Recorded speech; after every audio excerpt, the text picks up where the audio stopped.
Alright. Hello. I have some time this morning, so I'm gonna be finishing off this campaign like I had intended to do last night. Okay.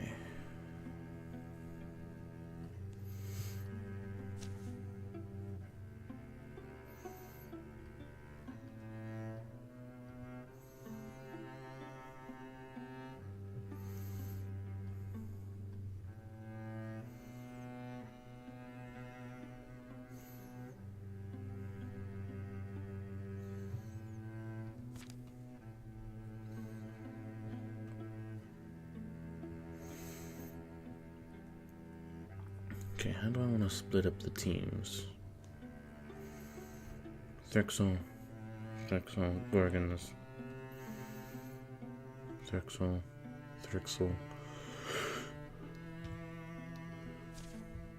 Right.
Okay.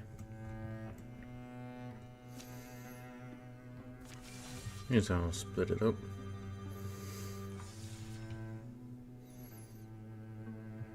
Zoe and District make an absurd bet. District, you look lost. You're at a festival.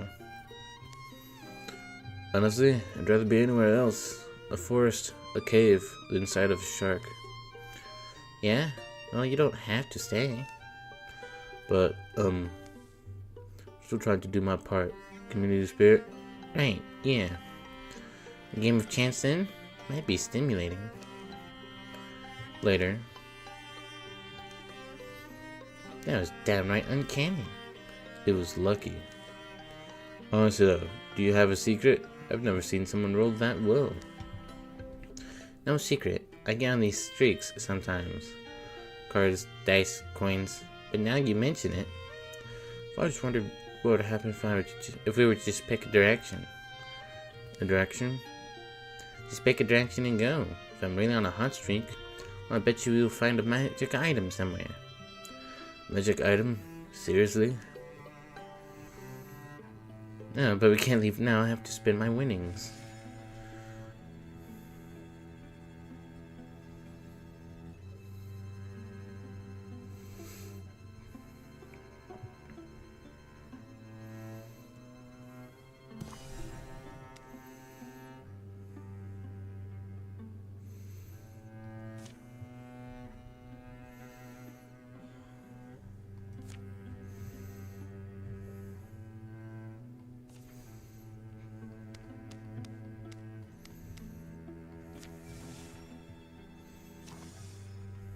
Okay.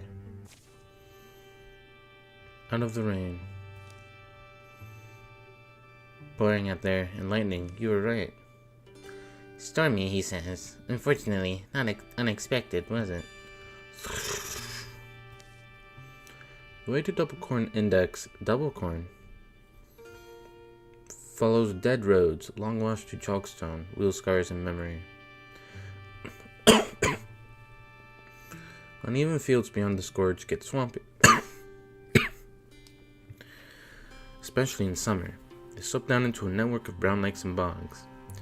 Get this little cave though. Someone's hungry for an adventure. It's a curiosity. Don't remember it being here. On a forceful gust, the rain comes chasing them. The rocks slicken, fragrant and dark. Crunkle? Ah, it's Crunkle Stan. At least it's talk without getting soaked, yeah? These shadows disguise their depths, don't they? Formations seem natural enough. It's rock. As they stoop out of the rain.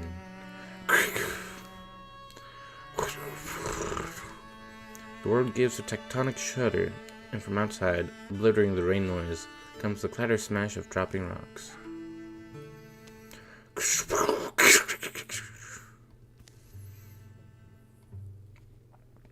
It's no time before they're buried in darkness, listening to the earth grumble and turn over. As things calm, gritty dust stings the eyes, stuffs the nose, smelling of fresh, split stone. Nice try, Lightning King. Yes, our luck, isn't it? We alive? I'm here. Alive. Sorry, weren't you the one that was lucky then? Luckily, the damager's not dead or wet. We're taking a longer look, I guess. Hey, is this worked stone? Yeah. Yeah, the way forks. You got stairs here. Alright, interesting.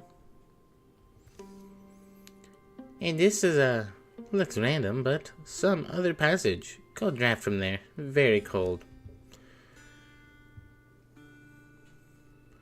Two tunnels meet a third, a buried crossing an intersection of shadow and time. Careful, look under enough rocks and you will find a snake. Didn't Dirk Page also say, finding the occasional snake beats holding back in the stilling fear? Load the fucking wiki, please.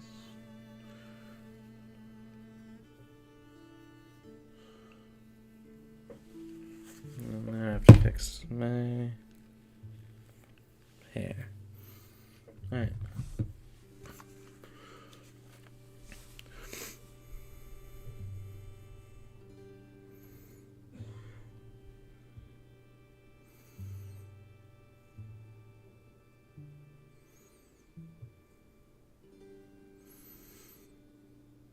I don't think it's capacity problems.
I'll just use the Wayback Machine.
Yeah, let's follow the chilly passage. Let's meet with the Ice King again. The cold tunnel in the mountains. It has a certain flavor to it, like a yarn we'll tell for years. Yeah, well, we'll see, I guess. Inside the passage, the chill turns sharp and invasive. The draft steadies and mounts, moistening as they forge against it. It colonizes their hair, erecting 1,000 tiny castles of frost that melt at a touch. Solid. Silent ice? It's set and soft. Worth the whole cave just to find this. Yeah, it's pretty different. You alright? I'm freezing. Travelers? What was that? A snow quiet voice calls from within. Skew-hoo! I just can't hear your chatter, my wandering weagles. Oh. Alex sets the lantern down. Skew! Yes, intrepid travelers, tip your tender toes in here. Take the frost inside your bodies. Come and stand before my chair. Whoo! Every long-blown breath the creature exhales forms a clear, frigid note. Like a green tea. Is this your hearth we've clumsied our way onto? Oh, please don't say such a heedful word. Winterlock, the craven cold, the bleakening worth and wise words of winter. Such chilly, sting-jilly was I named in songs the minstrels dared to sing. Piqued my interest to hear such a song, Though I suppose he meant it to. Alice Ice, you produced it? Don't you? Well, you produce it, don't you? I'd love to make an account of how you accomplish it. Is it magical based? Is it magical? Based on perhaps forming an interconnected fusion with... or... Fumbling at ideas whose merest hairs you've only pinched hold of?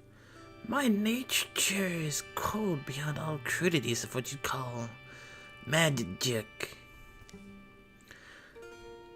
I once walked your glade lands bright, all slicky and sticky and sweaty and warm. You bring that odor in your heat-breathing chests. The tree things, bee things, bird wings, and worms. Probably me. I should have washed in the rain. That's distasteful too. I hate all parts of that sun-lusting insult in the moss-meadow place. Winterlock's shrill shout puts a clambering cold in each listener's lungs, like a deep and uninterrupted cough they'd wish out. I was hunted to my heels, you know. Chased to the inhospitable bowels of the mountains, while in long toil could carve such icy underways as these. I understand. Now, whether or not your behavior called for it, is something I don't know. It's painful, though, I'm sure. Must have been quite a time ago. You're still here for a reason? It's because I made a promise. A promise I've since scolded myself to keep. I should probably get the OC thing up.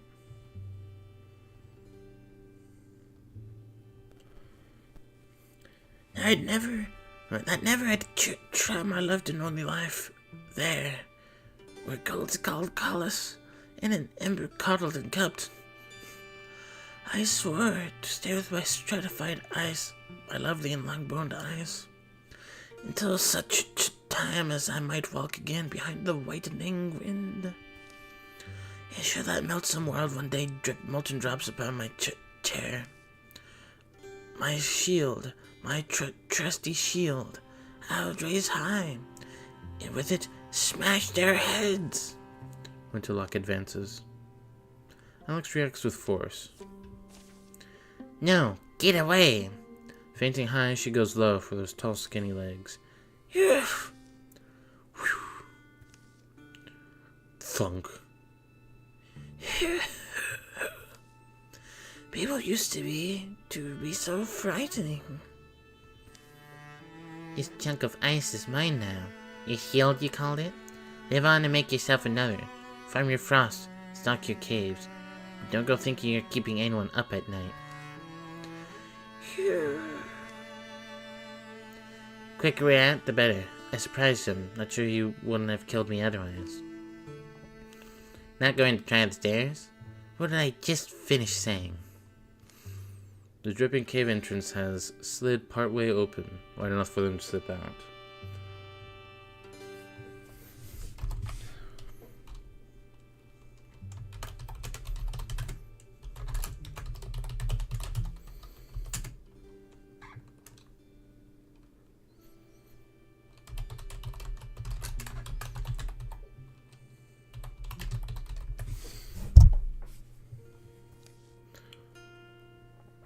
As their eyes adjust to the outside heat sinks into them, they assemble above the sodden fields that lead to Double Corn Index. Sure about taking that? The shield? I don't know. But look, it's ice cold and not melting. Maybe we keep it? If you feel okay. What, you're saying maybe there's a danger in it? None of them will ever find the buried crossroads again.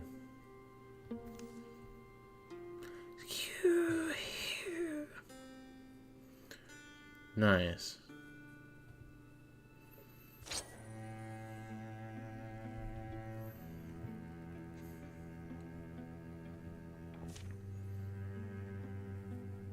No. A fight of fire and ice.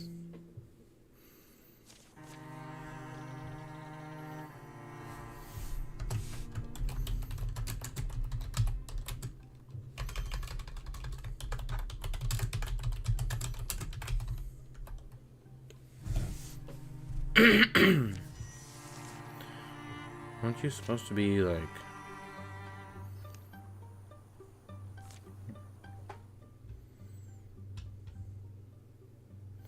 Oh, it was only if it was met with failure.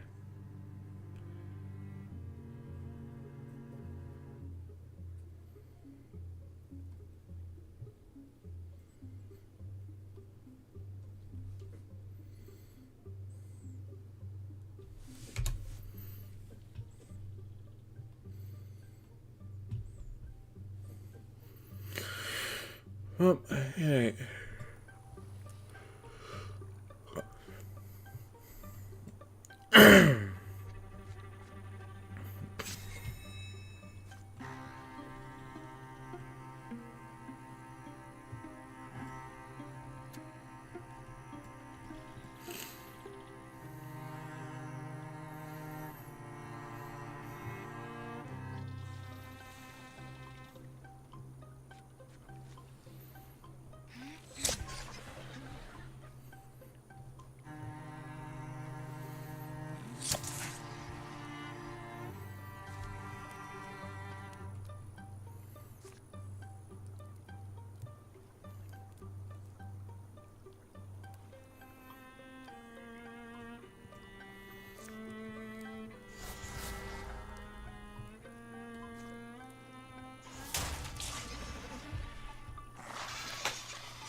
That takes care of the bard.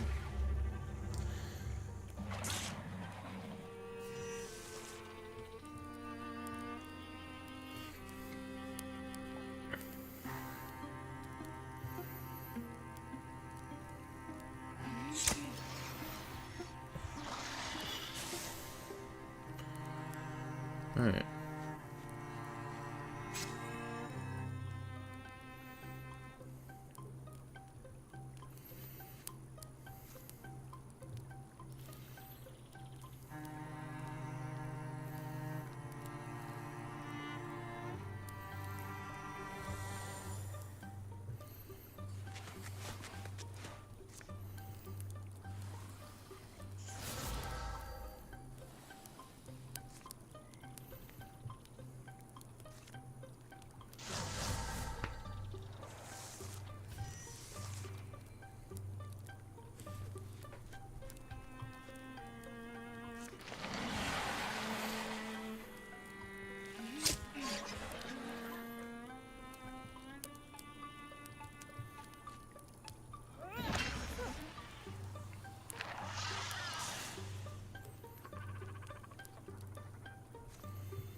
And that should take care of... Oh.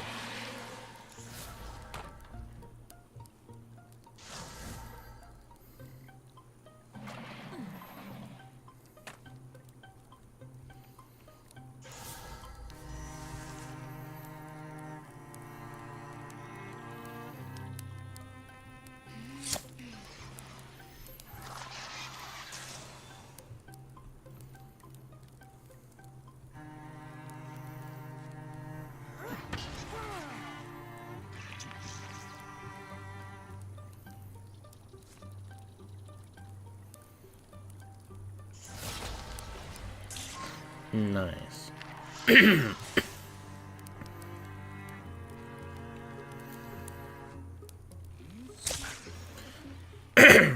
Okay.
Nice.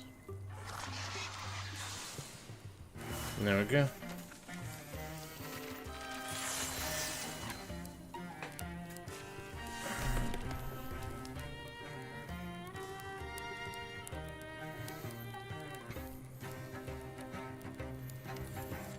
Well, if you can pierce, that'll be very good.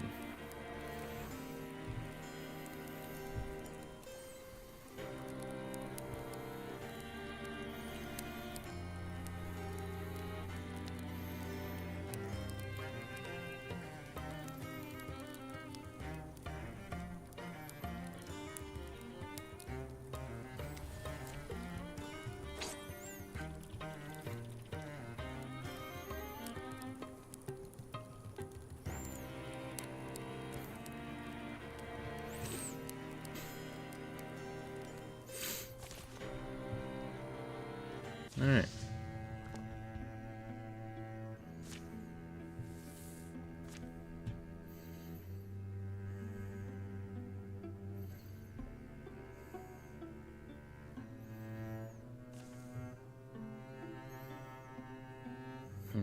Our studies must be comprehensive and meticulous. I'm up to it if no one else is.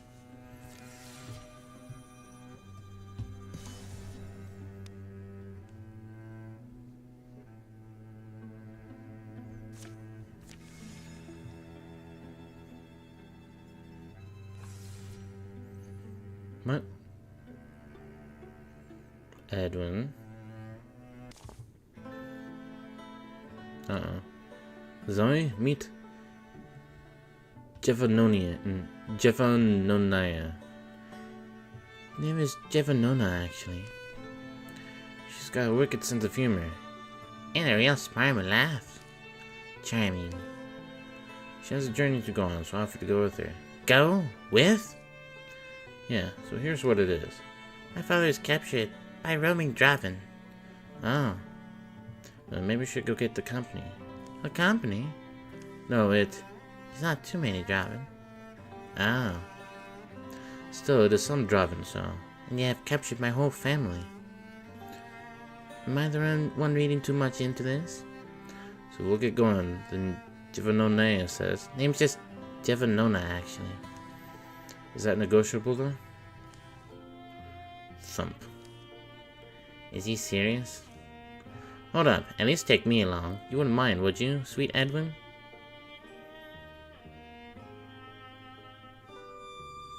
Oh, that's even better. Both of you. Yeah, that's...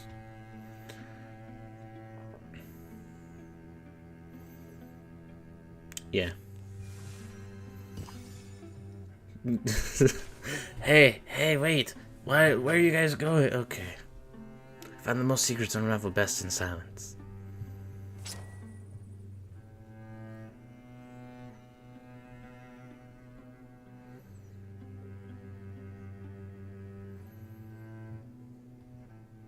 You have bonus damage? Yeah, I'll give that to you.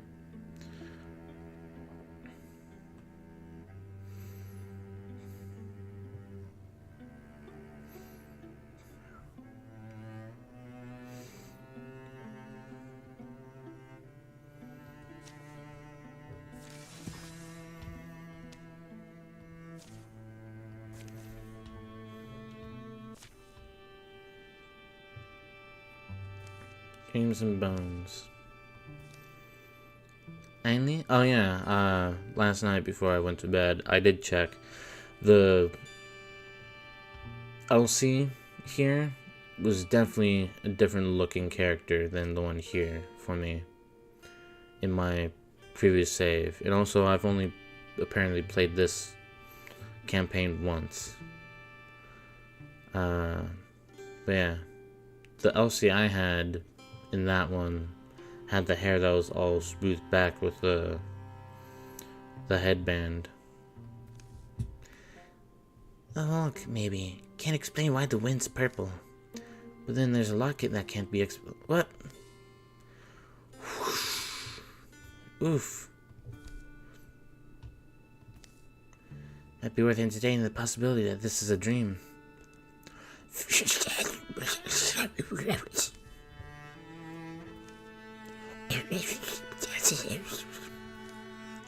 I don't understand.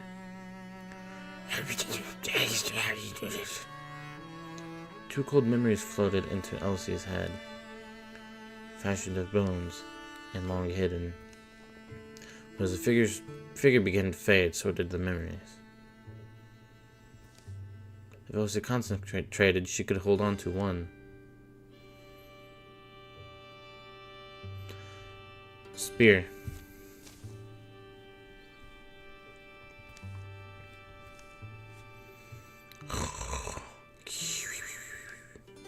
Never thought I'd be the sort of person to follow a hunch for my dream. The memory seemed to take root as she walked, and by the time she reached the hollow tree, she was barely surprised to pull out this old short spear.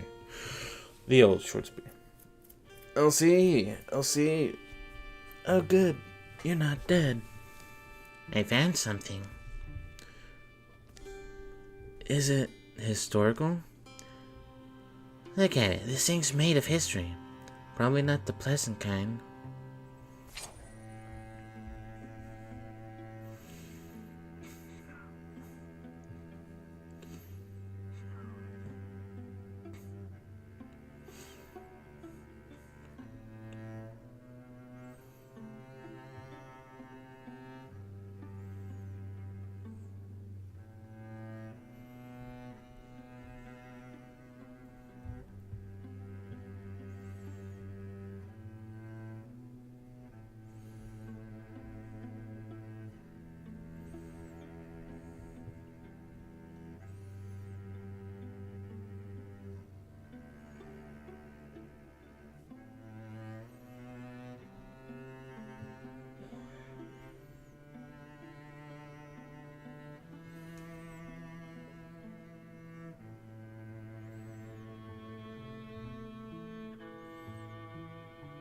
Oh my god, your charisma's 20?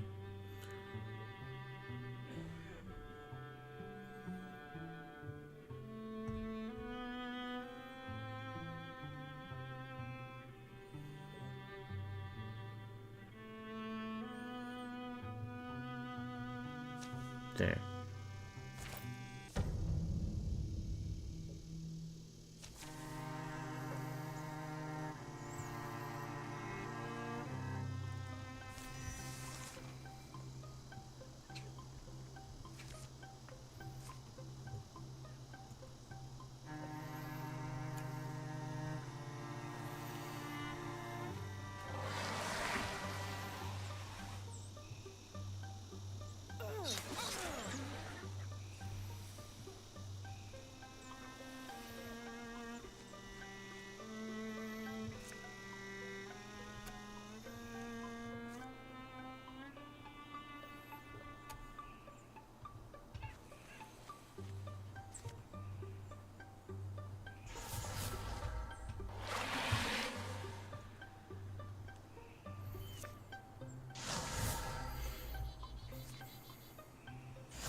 Nice.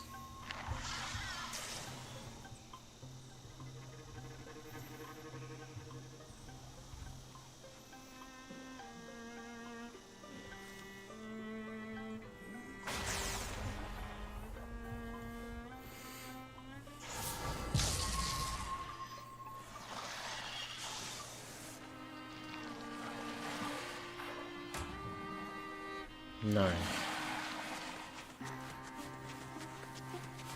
Here they come.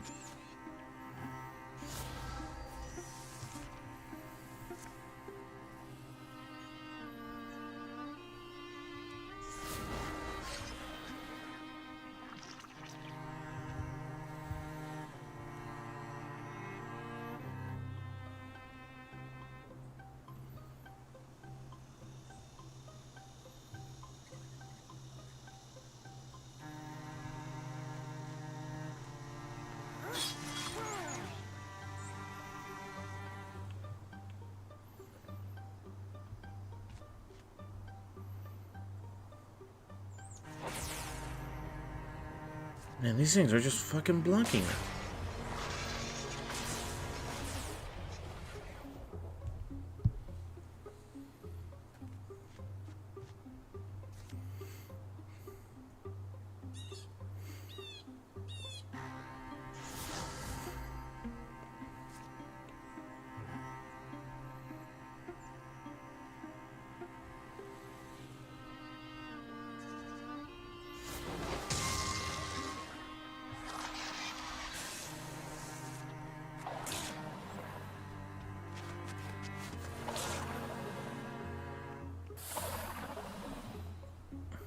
Okay.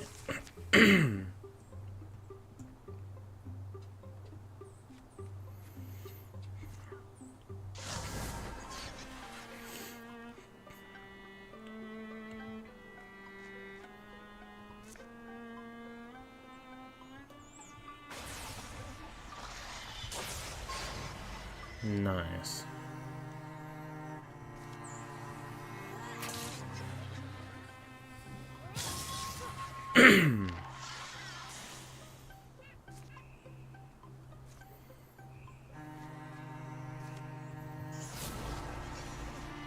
Right.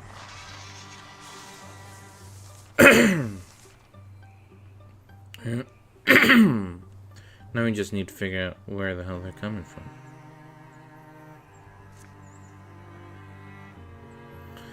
Okay, so Dustruck can no longer, like, do a legit aim with a bow. It's gotta be within his range.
Right.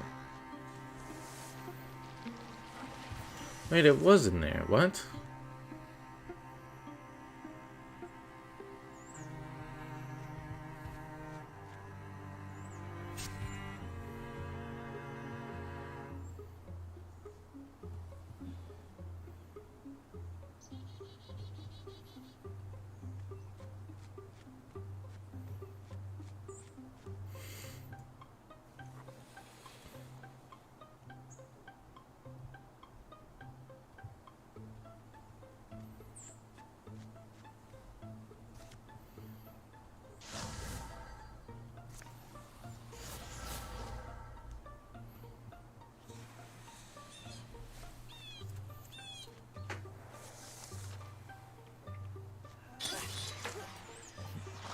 Well, it's dead. Oh, but that's still not all. Okay.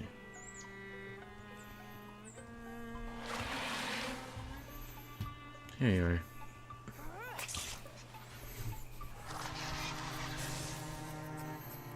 Alright, and there's still more.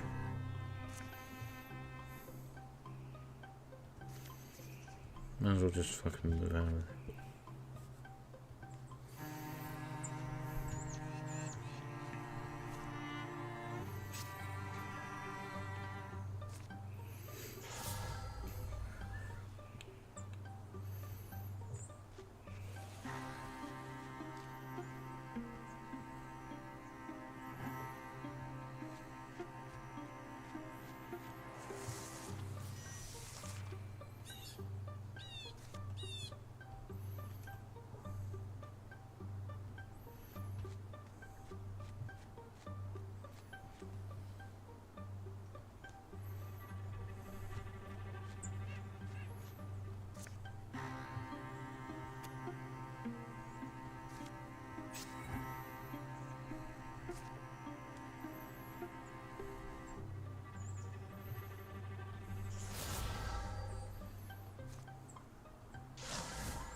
Of course it stuns. Okay. There we go.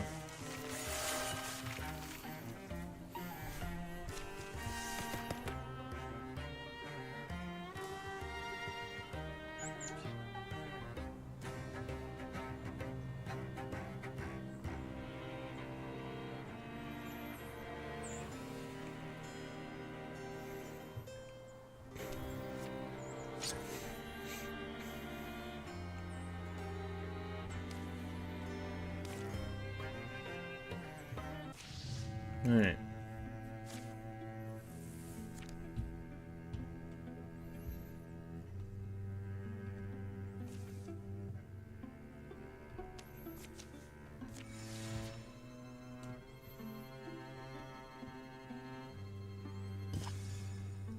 Finally. It's an awkward, quiet trek. Many of the shortcuts Eluna seems to know well are unfamiliar to Zoe. It's not like I would have done anything. Speaking hypothetically, would you say that what I don't know won't hurt me? Well, isn't that hypothetically true? Not knowing is most painful of all.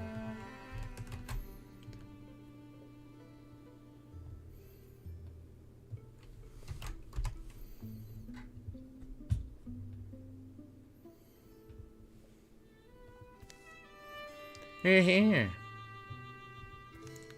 The thick line of forest rises before them, not clearly menacing, nor even remarkable. Birds and squirrels and the things in between make their sunset sounds. They've got my brother in there. Better let me go on alone. I know these words. You come when I call.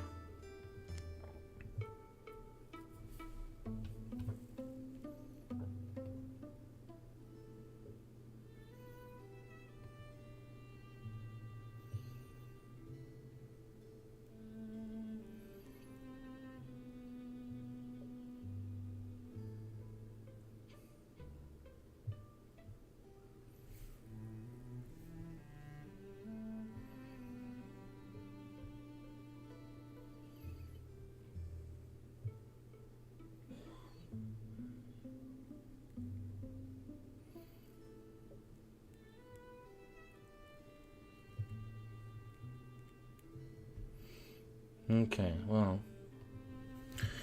Edwin, you're gonna be dumb for a bit. I trust her. Come on, let's wait. Poke around the ruins. I'm telling you, whatever you think will happen, you're going to be disappointed. Maybe. Disappointment is the worst thing. Better to chase someone and not catch it, than to spend your life stagnant and wondering. That explains a lot. Well, what do you really want? And does it include me? Of course it does. but it also includes... Oh, there's something. Hey, Edwin, here's a wild theory. Edwin stoops to pick up a small relic half buried in the rubble. What if this was all a ploy to get us to stand out here defenseless, and Jeffanona was just going to sell us some driving slavers, and we've each got swords? That's oddly specific. Oh, gee, is it, Edwin? Who needs, warding? Edwin does. Here you go, Edwin.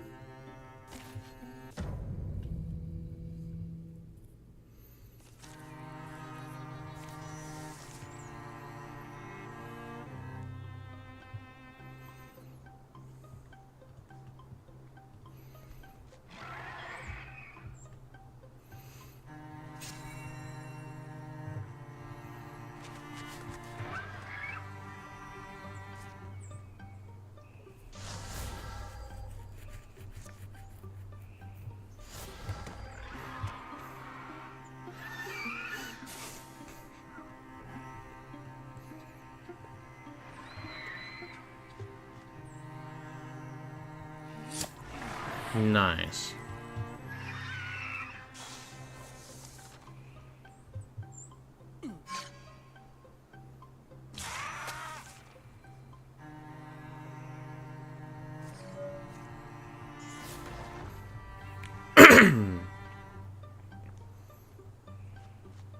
And bam.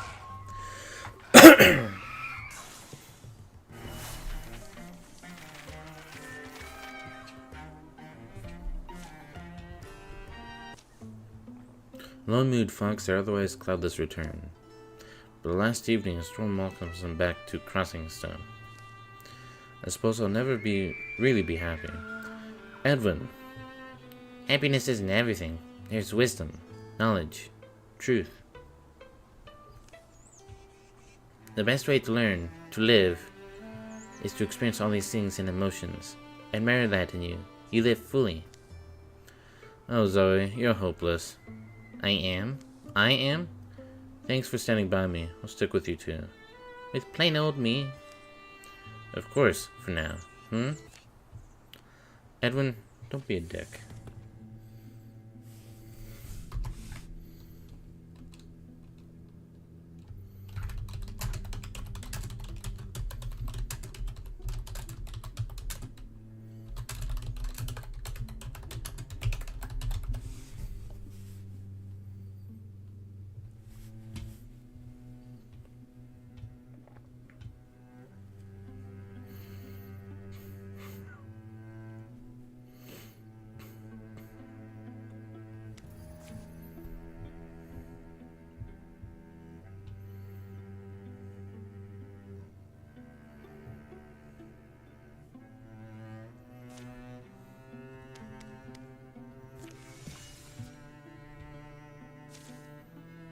Alright.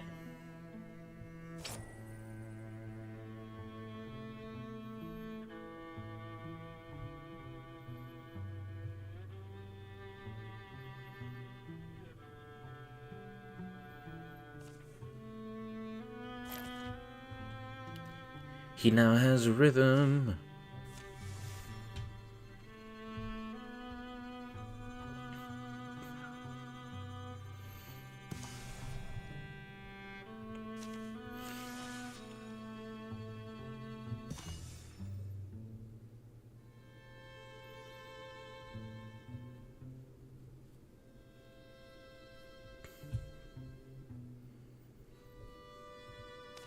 Zoe and Edwin are lovers?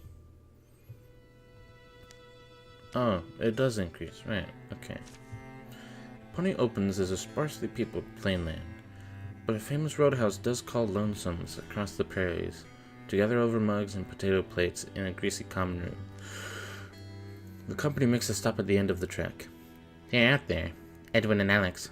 Not too sensible, but I suppose when you're on the road a while, ceilings can seem sort of stifling. They talk like that. Sometimes. I think it's good. Join me. I've already emptied one bottle. Oh, you have? You know, Zoe, the Flatlands have a kind of spell. Because I don't smile and sweet talk. Because I don't smile and sweet talk, people think I'm someone who only fights. Only wants to fight. But places like these give me other ideas. Of better, more quiet.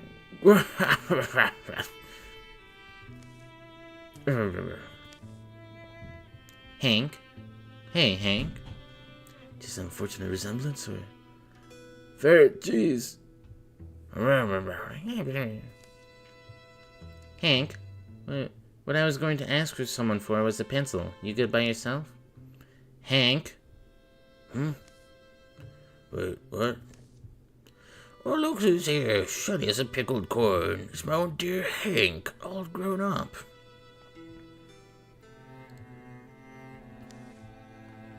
Got a nice outfit too, hasn't he? Alright, so it seems like you know this one. Does he know me? Yeah, Zoe? Yeah, Zoe? This is my dad. Oh. I'm who Hank got his good looks from. Please. She's dating someone already, first off.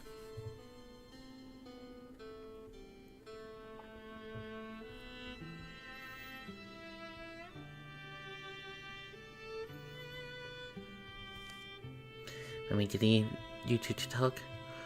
I don't, actually. Thanks, sorry. Let's get drinks over here. Hank's parents never weren't at war. Childhood had been peaceless and largely cold. Give your old dad a smile, though. You'll embarrass me.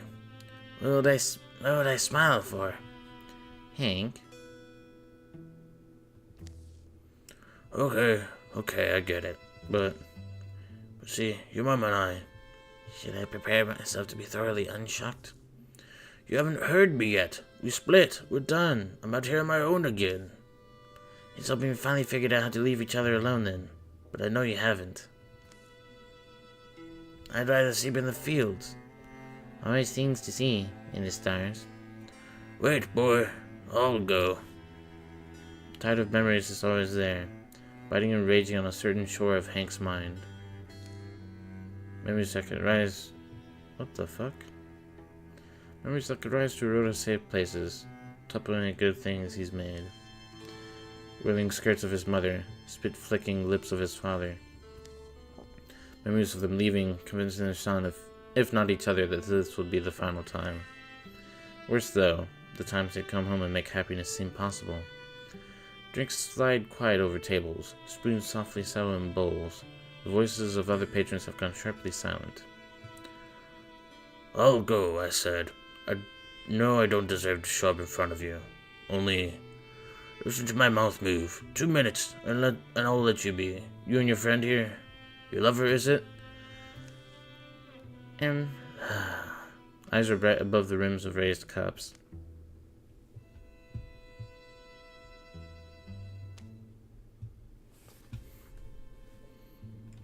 Damn.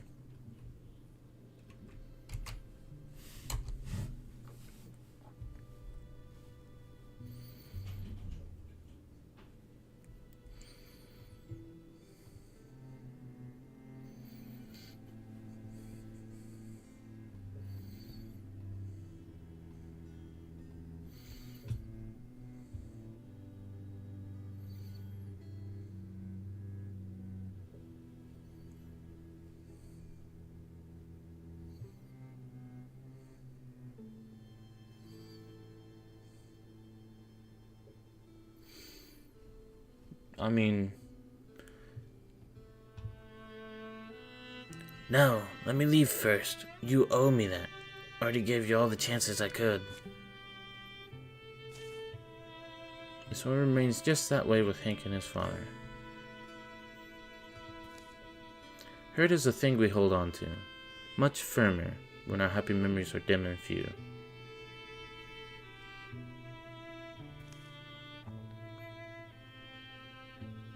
A jape. Later. You okay? I should be asking you that question. I grew up fine. Happier than you, I think. Always on the move. I never felt like I'd be tied to anything. Sometimes that was kind of maddening, but I don't know. I don't mind being out here. Anyway, it's you, Hank. Having your back feels good. It's something I can do. The other, of course, counterbalance, is that I earn your assistance, whatever my next thing happens to be. Of this night, his friend's face will be what Hank clearly recalls. A good memory, warm on the road that angles home. Aww, you're becoming friends. I wasn't too sure about Hank, but now I'm sure about Hank being a part of this team.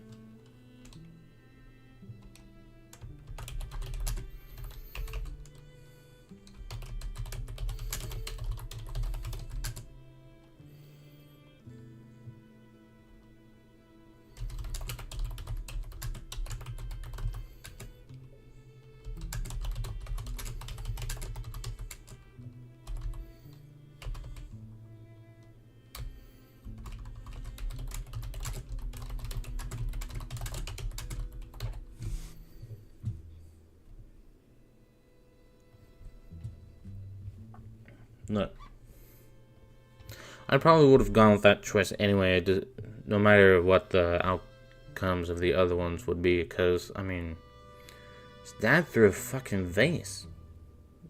Don't do that.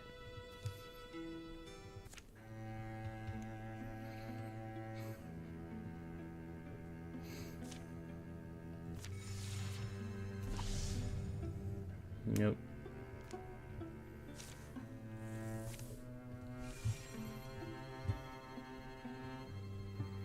Balance organs.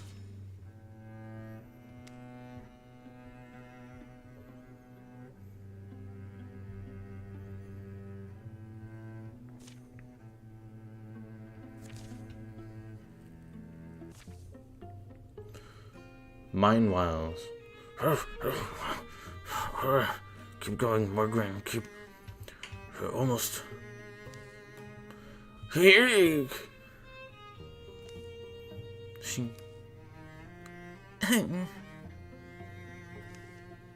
Stay back.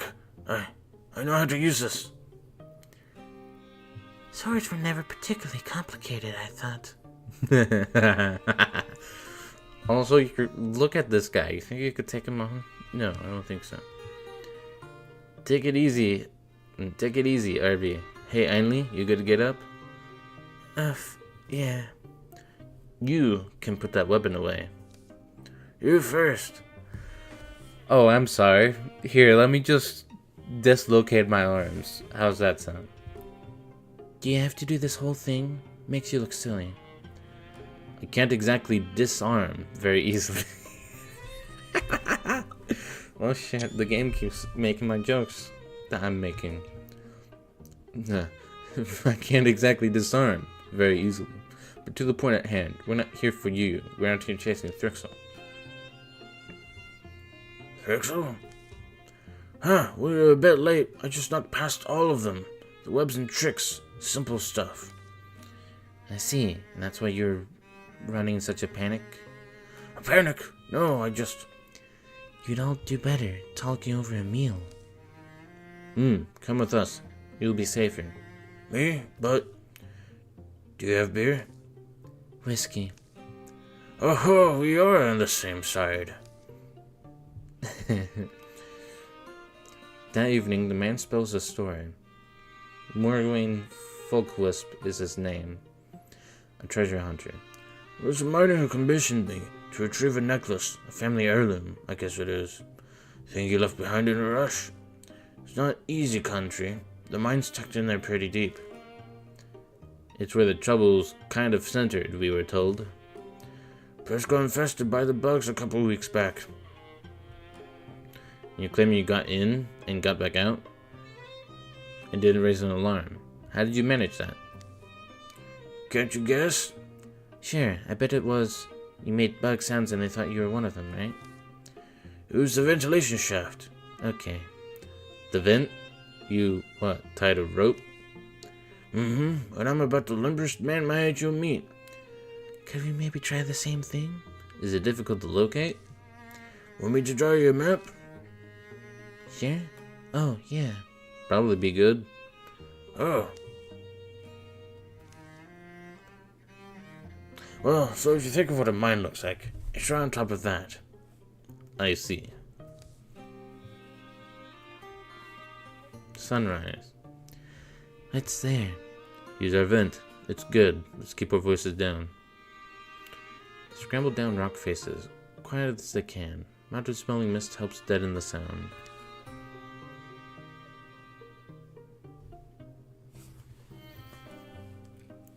That treasure man, Morgwayne. Watch, I bet he was following behind. Yep.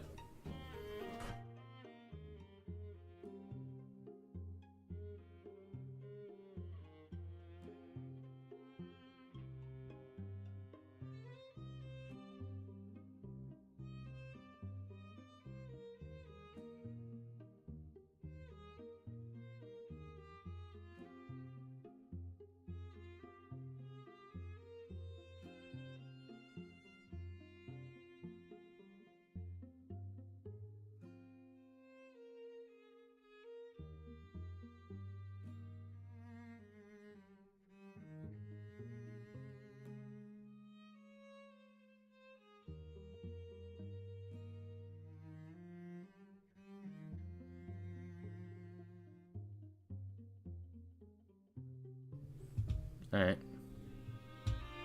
I'm gonna have pork chops for lunch. I'm hearing my dad say, "No, I'm hungry, you can cook it now."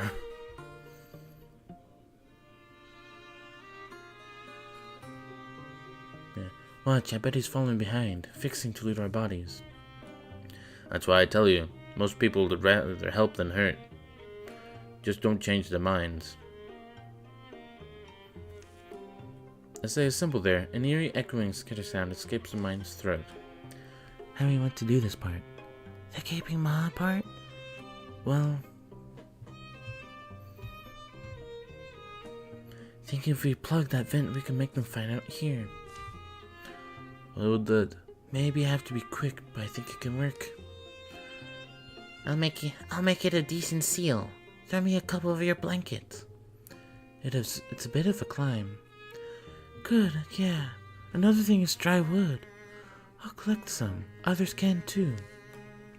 Alcia scales the rocks again and stuffs blankets wads into the gap. Morning is hurrying along. By the time she's returned, the bones of a bonfire is stacked. It's a few paces inside. The tunnel curves upwards into blackness. Destrick startles sparks from a knife blade, and soon... Or, he could just literally strike it with lightning. But sure, Destrick uses a knife blade. Wonder if he's using it on parts of his arm. No, that would actually be self-harm, never mind. Although, I don't know. Can that thing be cut? If he was made of rock, that would make more sense, though. And that is a theme you can get. Whoosh. If you would have just used your lightning, you could have had a much easier time with that. Actually, if he used his lightning, that would probably get their attention a lot more.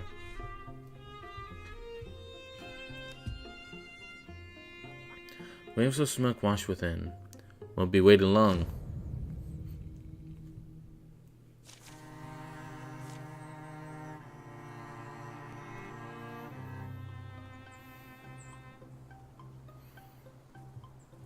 Damn, that's a lot of enemies.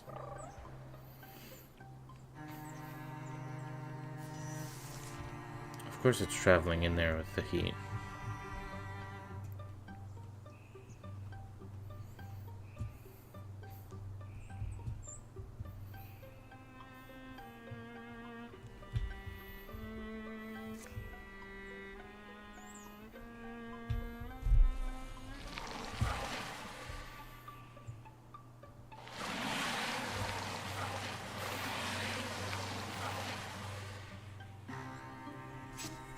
There they are.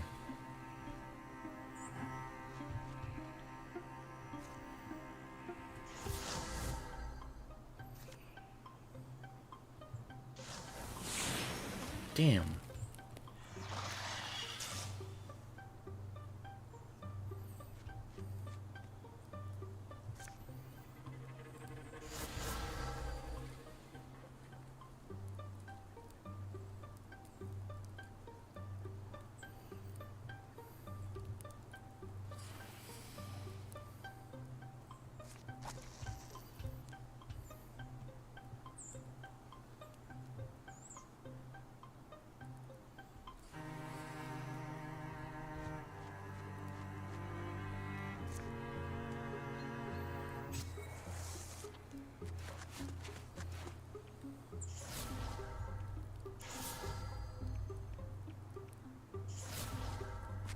Oh shit, it being smart.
Damn.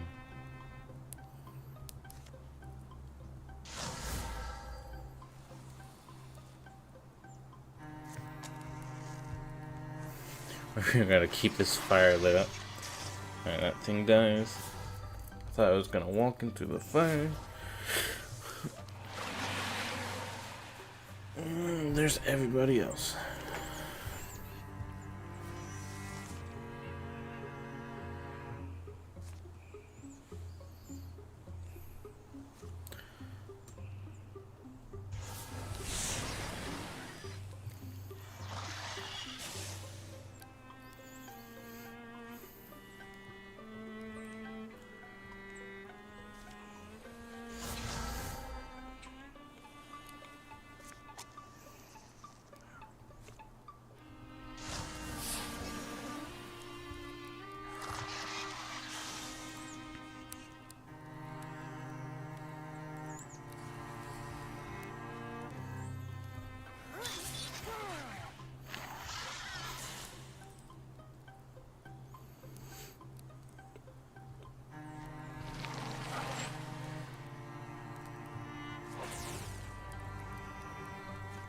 Worth a shot.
No.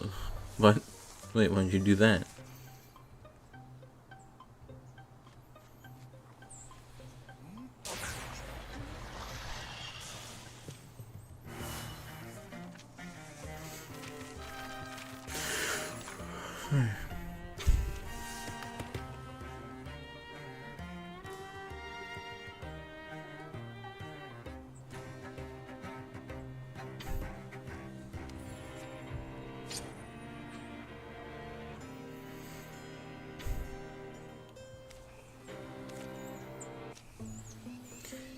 You can handle anything in this length forest, I'd bet. Ask old Dustrick here. They've seen a lot. These young people are scary. Reckless fools. Luckily, I was never young. What? Okay.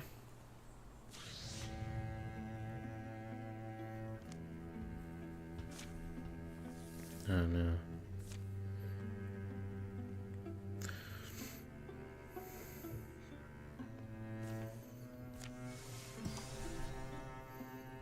Nice, okay.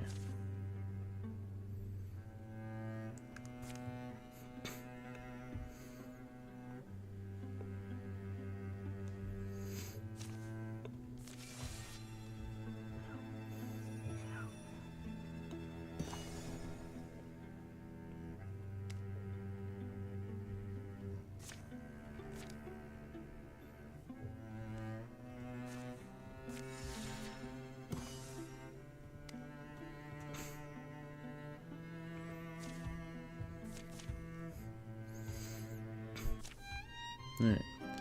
Some kind of basement over here. A basement? Hurry, who knows how long it'll stick around. They've been late all day. Late rising, late on the trail, late to recognize sunset, and late spotting this ruin. This remains of a small structure. It slouches in a wet depression between two hills. Edwin, what do you know about this area? All I've heard is that it used to be more thickly settled. Someone was born here. Oh, an ancestor of the pumpkin guy. You know the guy with the pumpkins and crossing stone? We're the first down here in some time. Someone worked on at this table. Knife lines, stains of sediment. Ash on the floor? It's chalk.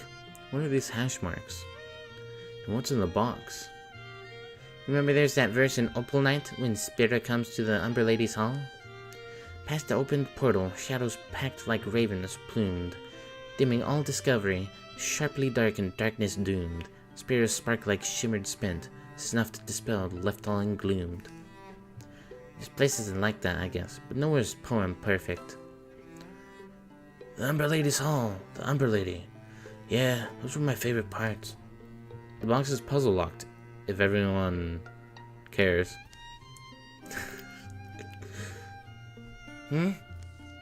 One of those magic puzzle locks. Oh, is it words or numbers? Words. Thank all gods. Remind me how these function? We guess until we're frustrated, then we bash it to pieces. Not words, they called them. The words or phrases that spring the box open. The magic lock presents a prompt with a clear slate to write an answer. The wise wanderer finds home or blank. From the looks of this place, owner didn't do much wandering. Egg. Where? Well, air's turning out better than I thought. Could cook dinner and make a night of it. Chalk some guesses? I'm sorry, it's interesting. I'll grab the things. I'll help. They haul their gear down the slippery stairs. Hank digs around in the clogged chimney pipe, letting more smoke out. Secretly likes Zoe's cooking, so takes his time. Even finds a book of nonsense to help him pass the time and dodge camp work. Zoe toils over an alright stew, not sparing the seasoning much thought. So, avoiding work by doing work, avoiding work entirely, doing all the work. What a bunch of assholes. Shadow scribble guesses in the meantime. Who comes up with the correct lock words?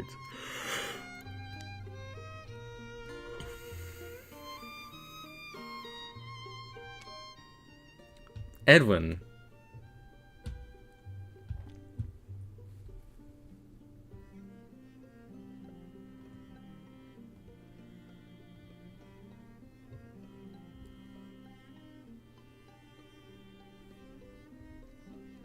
Wise Wonder finds home where no one else yet has.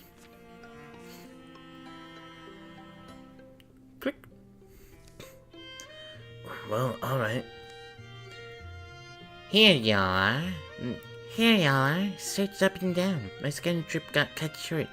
Tricks are closing in. Come on. At least she found us. Whoops. Okay, forgot to... What's in there? Scrolls. Bundles of scrolls. And maybe some letters. Disappointed? It passed the time. Figure I need to get an abundance of legacy points. Stone spirit. No.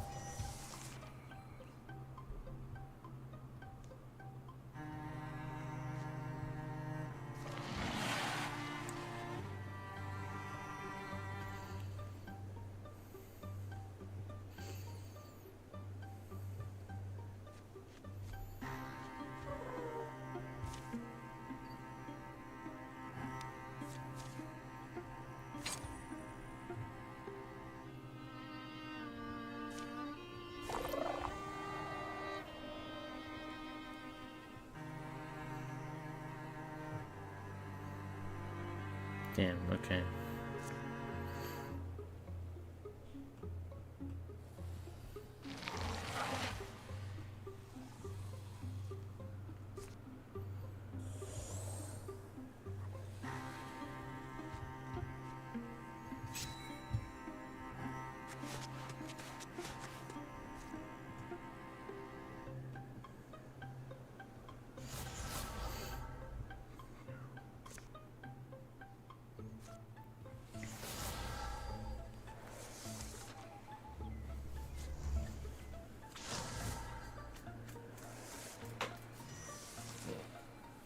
They're sounding the alarms already.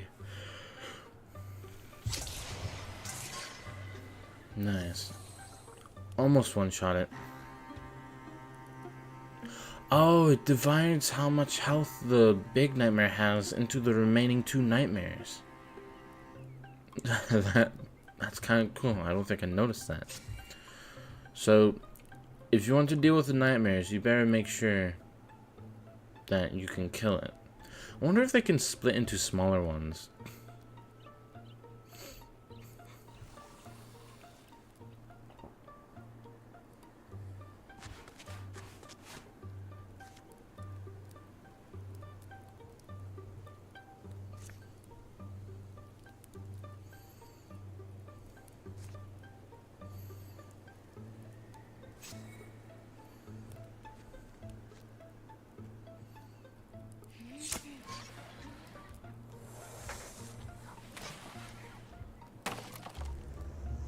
Uh-oh.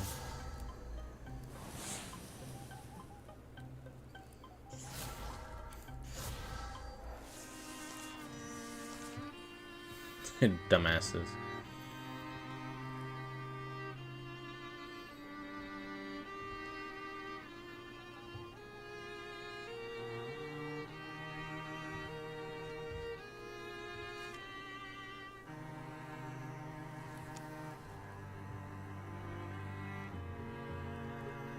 Brap! Make him jump cut. Oh, there it goes. Okay, that was weird.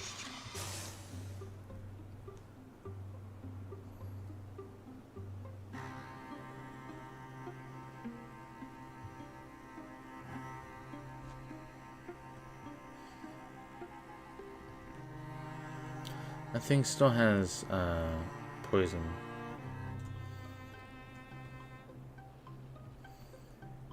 Actually, I guess we should probably worry about this other room.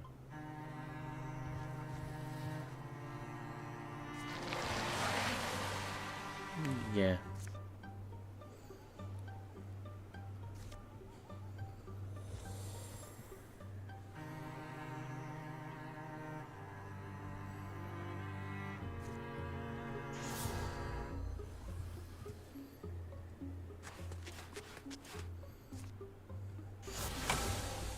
No.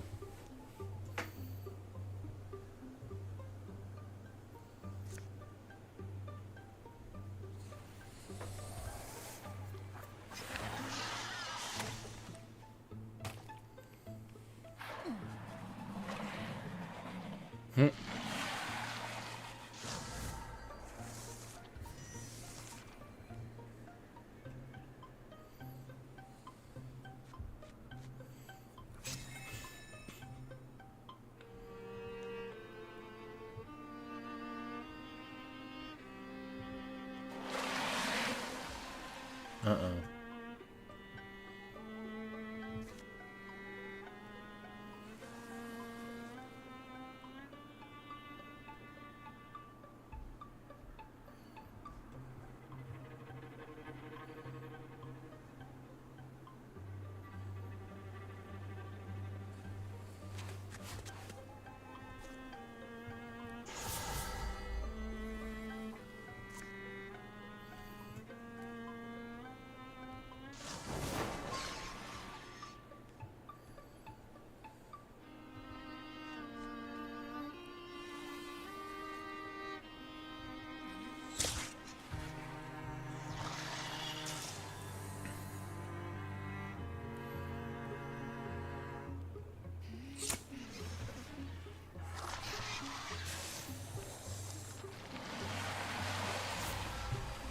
Uh-oh, here they come.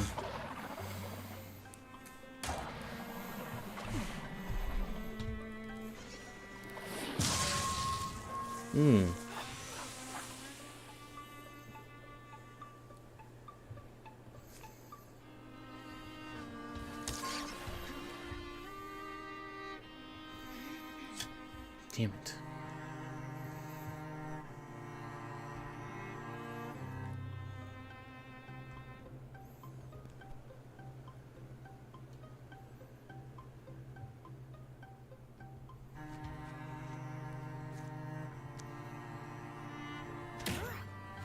Yo.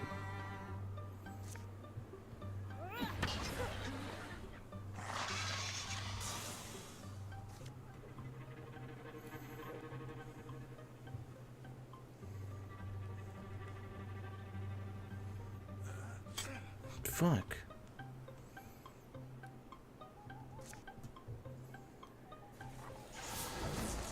What?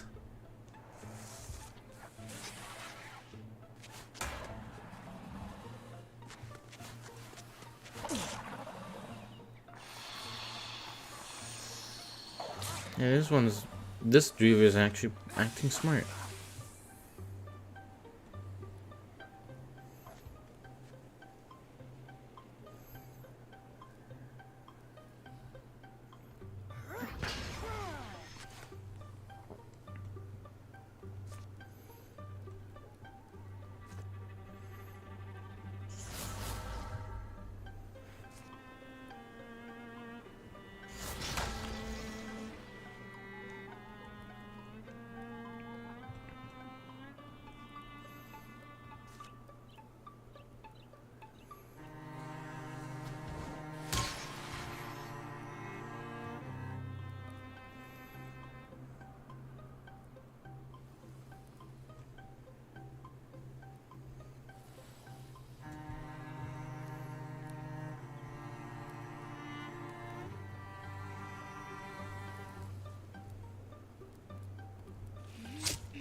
Might as well get this one out of the way.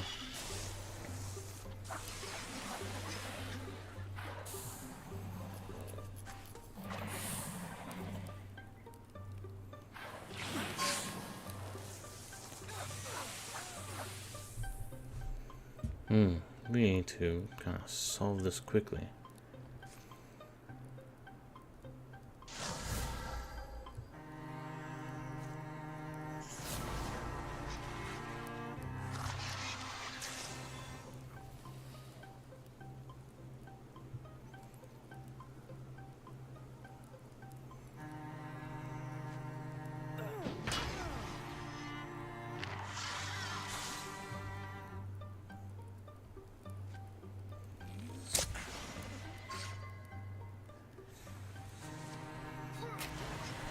Nice. That should be all of them. Damn, that one was a little bit scary.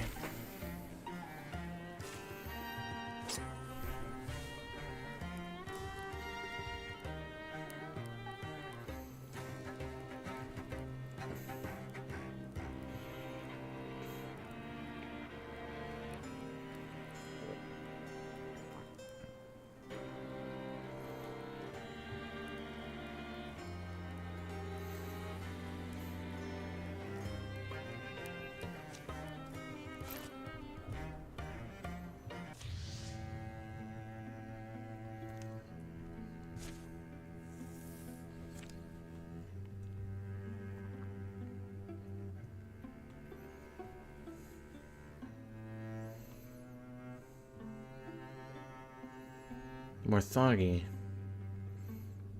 Man, we're just getting everyone.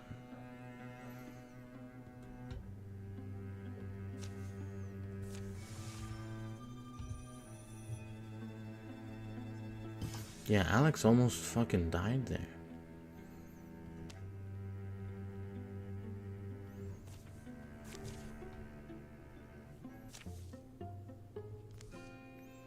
Where's my lucky coin?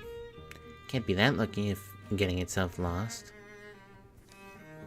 Could have been the spoon or the socks, could it? Had to be the coin. That coin is responsible for more victories than you think. I forgot on a hunt one time and I couldn't hit a thing.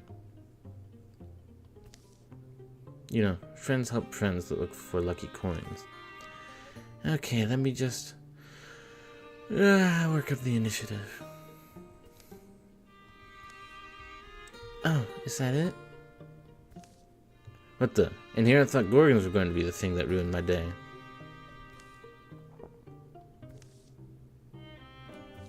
There he goes. Into the Gorgon cave. Nice try. Come here.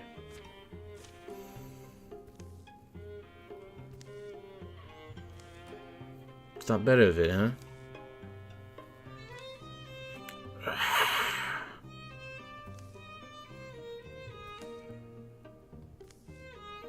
Well, at least the luck returned quickly. See, those things are called Gorgons. Gorgons. Now we know where they're congregating. You know what? Never mind. Destrick? Shh, over here. I've got the coin, and we've got a leg up on the Gorgons now.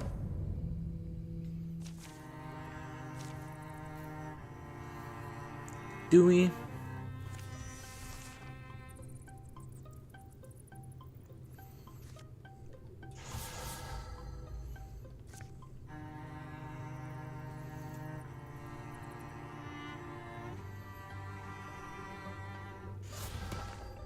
Fuck.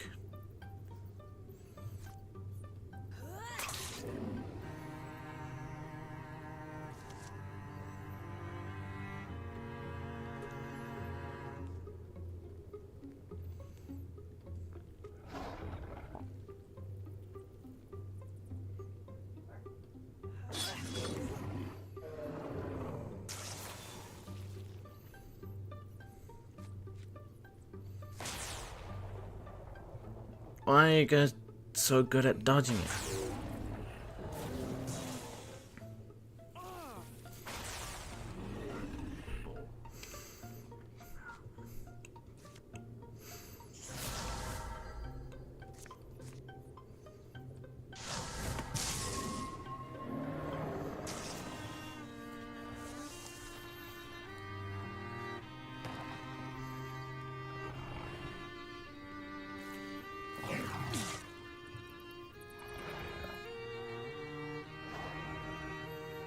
Here I come.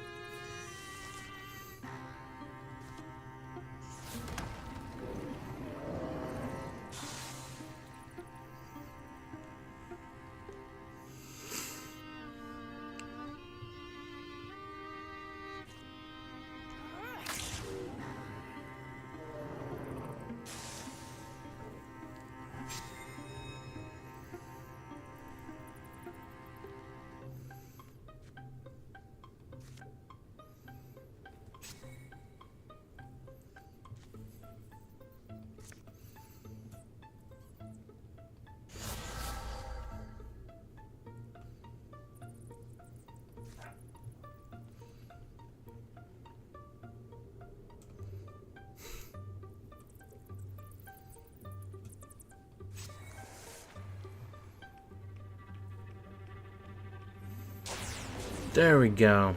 That's what I'm talking about. That was a good strike from Destrick.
Alright, but you fucked yourself. There we go.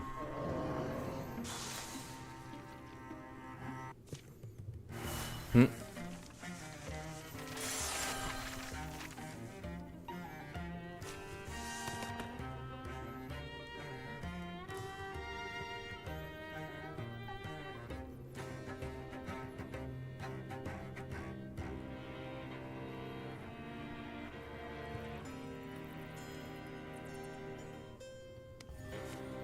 Cooling moss.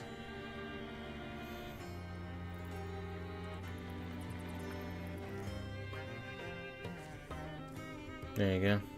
Now you're more protected.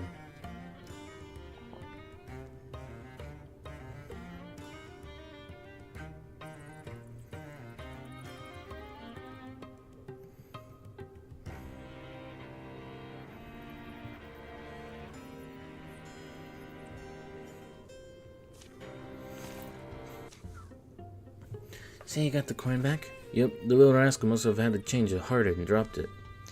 It's kind of cute. In an ugly way, maybe. Come here, little critter. Come on, you want to be friends?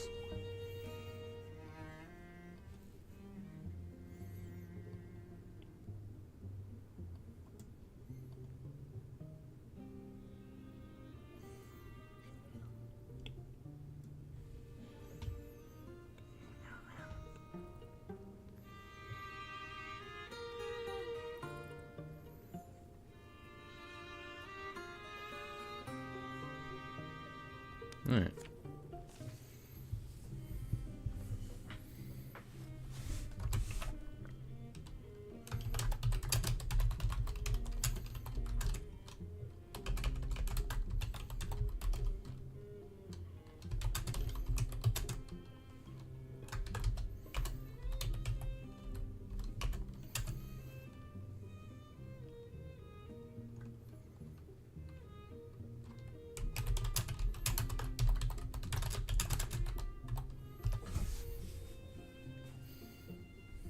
Alright. If I told you I have a way with animals. You have literally never told me that. In theory, though.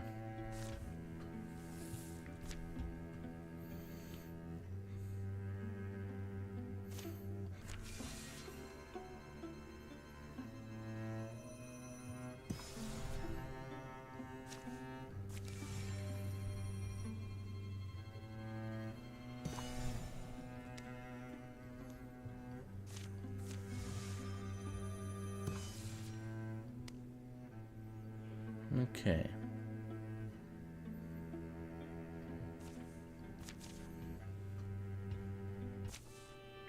Well-formed caverns stretch beneath all of arcanery.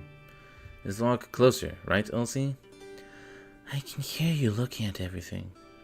Only their back-barking echoes answer them.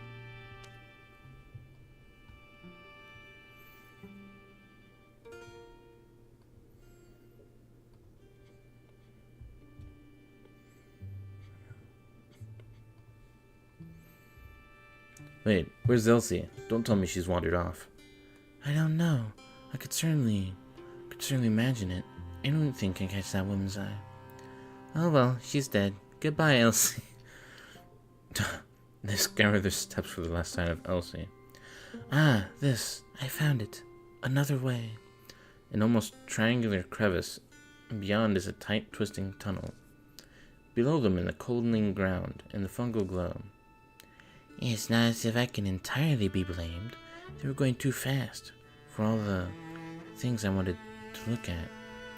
I'm not reckless is the point. I'm studious. Under blade-sharp stones, a wider space, a firmer shine. There's a powerful smell, a heart smell, the heart of the mountain. And at first glance, she thinks a massive gray man is hunched over a blue-white flame. But she realizes, what is that? Unfamiliar language seems to twitch and change on every surface. An artifact of the cavern religions, I'd say you are. Of course, I'd listen if you wanted to correct me. I wonder how sorry you'd be to lose that jewel. Blame my inquisitive mind, I guess. We're gonna pry that out. Note the attempt I'm making to be gentle. You don't know me, but I don't deface things unnecessarily. Elsie wiggles her gut knife into the seam between gem and setting. In only a moment after she does so, an indistinct tremble travels up the blade. You generating that buzz? Harmonic vibrations. They swell. They sing in the joints of her skeleton.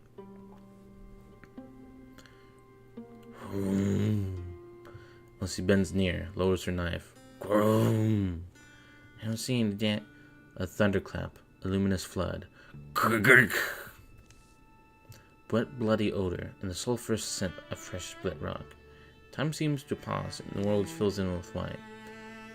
And then fades into normal motion, color. Ow! What'd you just do? Elsie? There's a brilliant gemstone. I found it here. I shouldn't have tried to remove it, but I did, and now the specimen has simply vanished. I think I know where it is. Oh, what? Repeat that. Reach up. Give your eye a little loving squeeze. A short while later, it can at least see. I can see through it. Facets of things that shouldn't have facets. They'll emerge in the daylight and encounter the enemy they'd sought, and Elsie will look at things differently from then on.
No, yeah, right.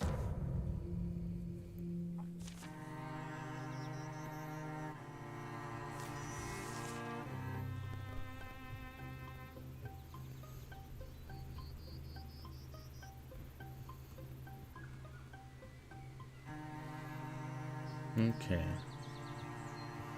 I don't think I've seen this map.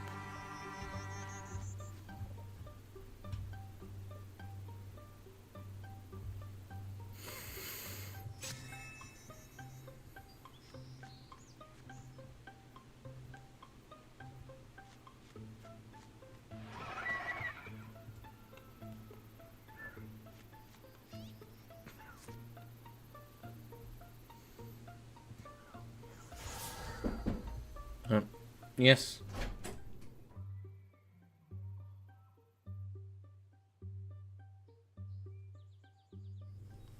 Okay.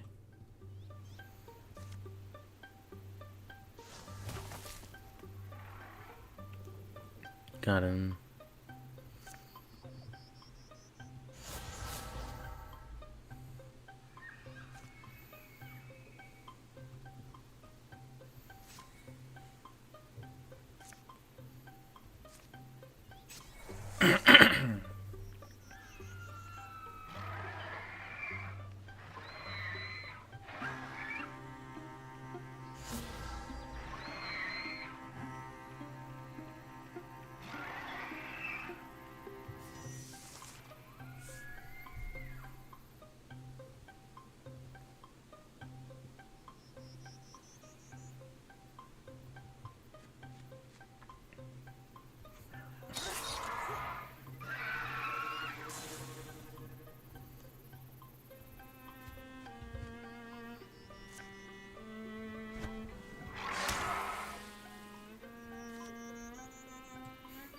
Oh, I guess I wasted his turn.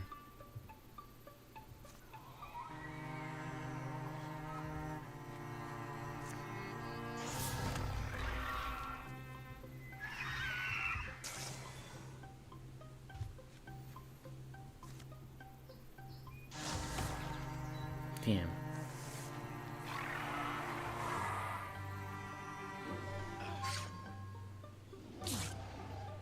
I've been hobbled.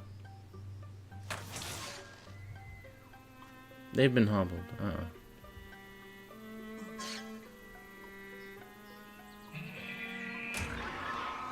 Hmm.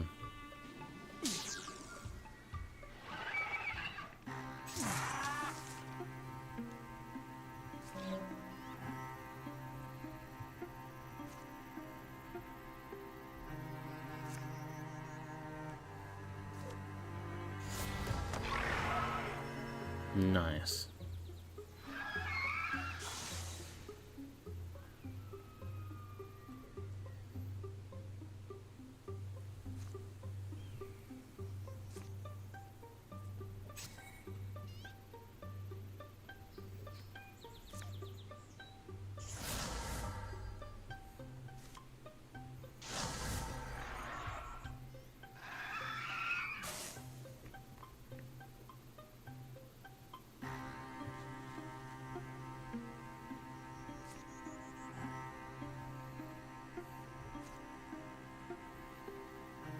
Can I hit it?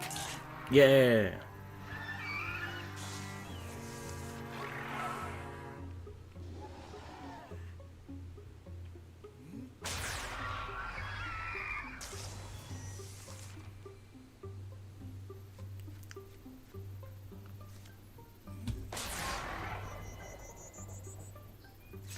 We can just kind of wait. There we go.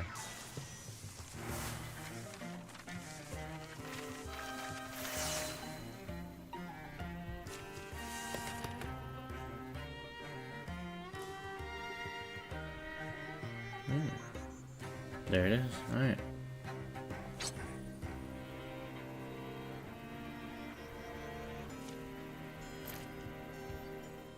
Now we'll be able to see the thing. With battle done, they stand still a moment, warmed over by the rays of a lowering sun. Jim casts a tickle of light on Elsie's thoughts. It's better anyway, when people are attracted to what's behind the eyes. Thanks, Arby. You can still fight. You can see, and see well. I see the edges and faces of things like I never saw before. It's weird. Sounds like you've gained something at least. I have a lot to figure out. I have the entire world to sort of look at through a new lens. But whereas oddly, something I feel, and perhaps it'll travel to my heart. Under my ribs someday, you'll find only a cold, glittering, impervious jewel. Whether it was wrath or reward, a trap or a twist of coincidence, it will always be hard to tell. Years will show how deep the changes go, and an ancient god will dream in darkness, fresh dreams or new visions above the earth. Terror bird. Okay. There. Alright. And I'll be right back.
I'm back.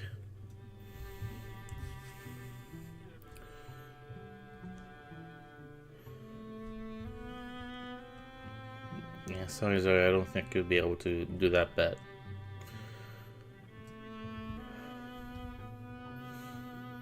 Alright, it's either going to be Morthagi or Thrixol that are invading. Or it could be both.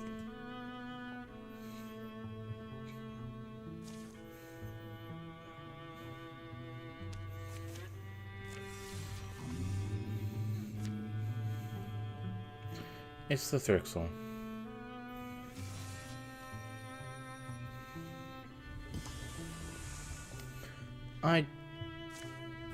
Okay.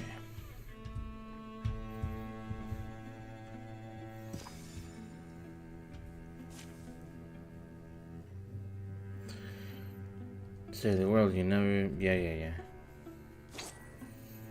Wording. That's an important stat in this game.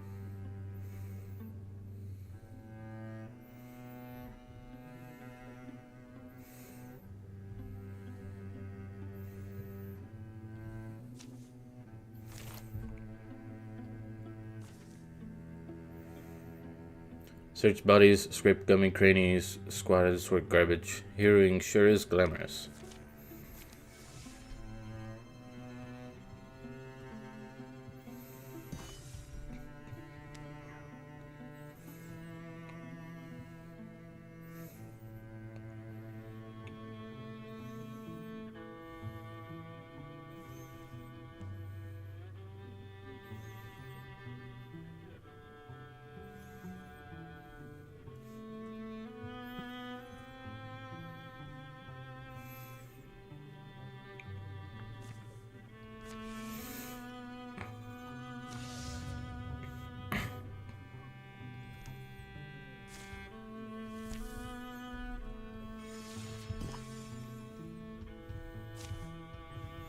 Is that something we can use? Does that just mean we're desperate?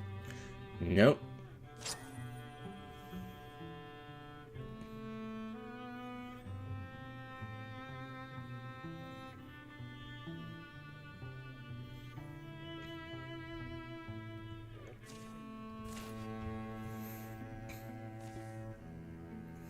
I've got a strong enough stomach. Let me dissect these bodies and see what I can learn.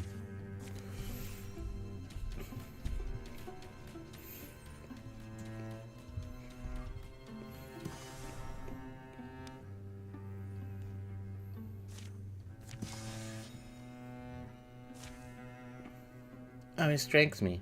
It strikes me how much there still is to find, you know?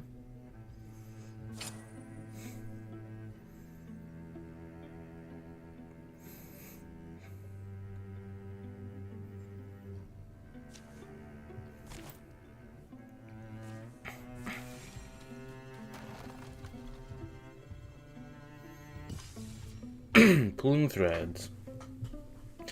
Well, a better spot to wait out the rain than a haven full of history. It's not like it's that much rain anyway. Arby regards the wet field for a few more minutes, then wanders up one of the more sturdy-looking staircases. What's been exposed to the sky for so long now lies covered in lichen. One room, however, remains relatively untouched by the elements. Rugs, huh? Not my thing, but everyone's got to have a hobby. You think it's an old collection or some thief's stash? Hey pal, wanna buy a rug? The shapes of these figures were common in the ancient art of the North. Whereas the linework here that denotes the Southern style, more modern too.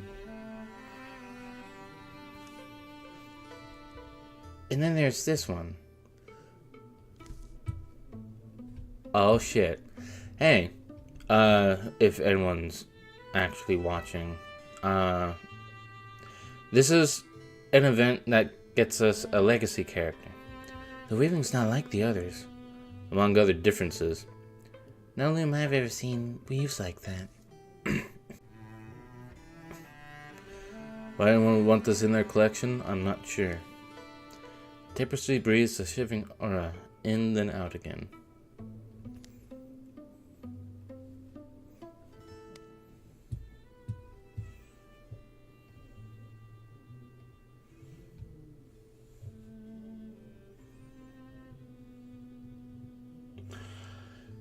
If I had gotten this, though, earlier in the story, that would have been fine.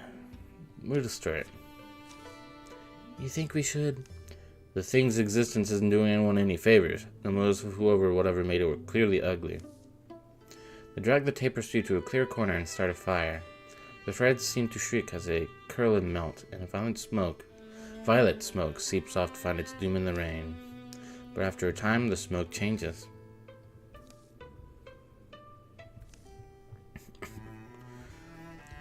Fuck, what voice did I give this guy?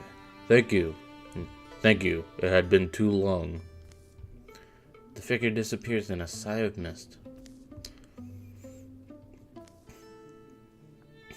I should learn to expect things like this, but for some reason I never do. Nice. Okay.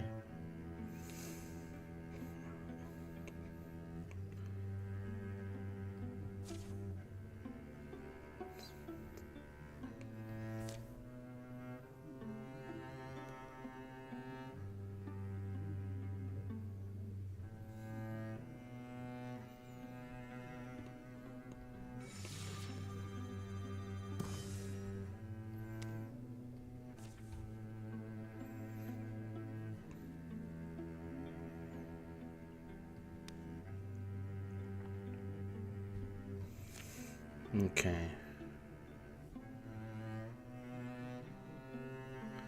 Alex, Edwin, Hank, Zoe.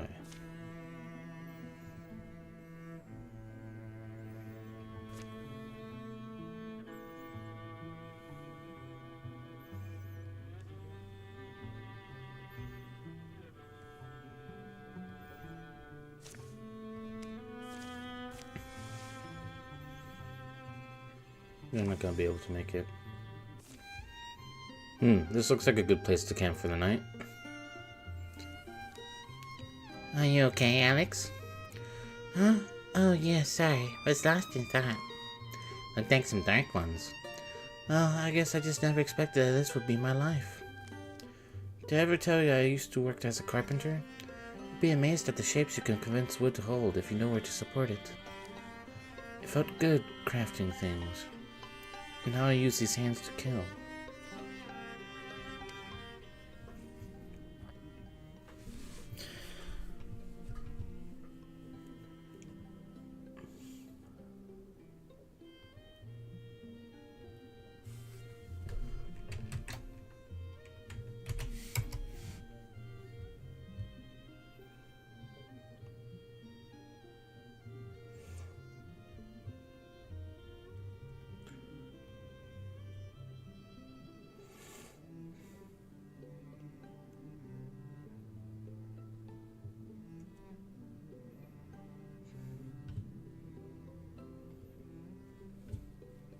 Actually, I have an idea for those skills.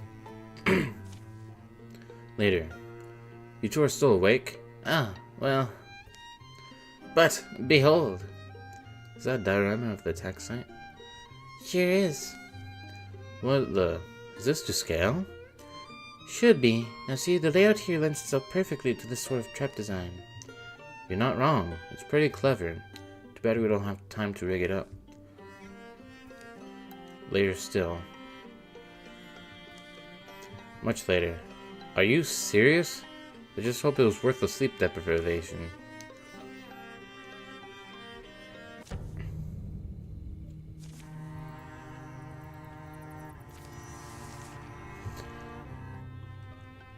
Okay.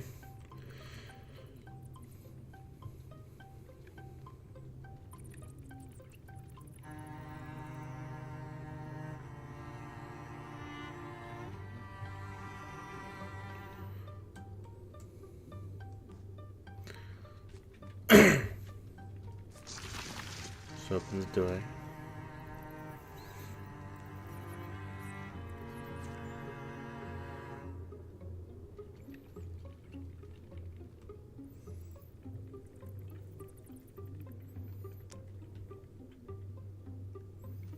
Oh, I see.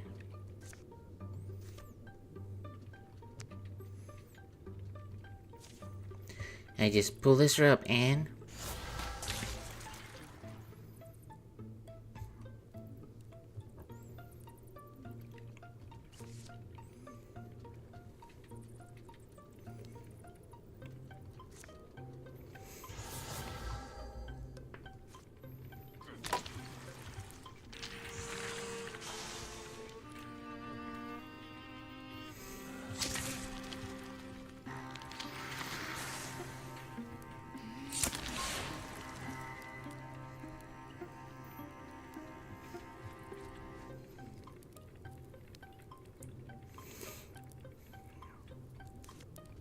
Well, if you insist.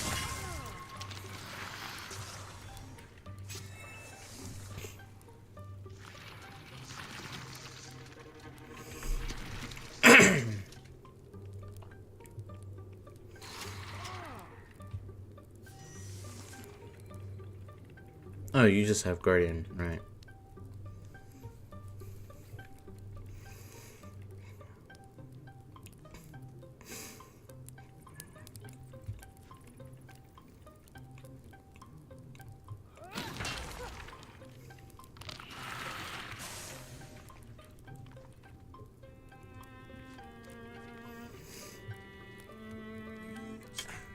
Fuck.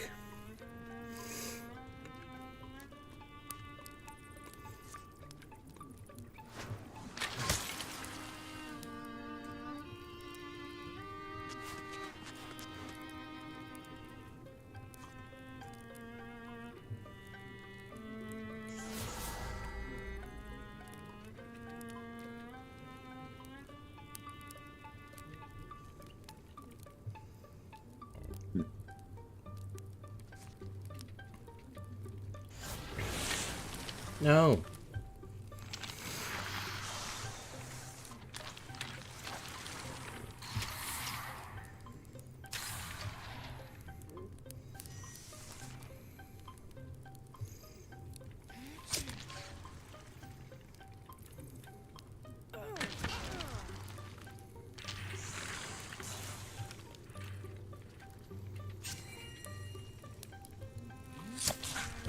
Alrighty. It's dead. Whee!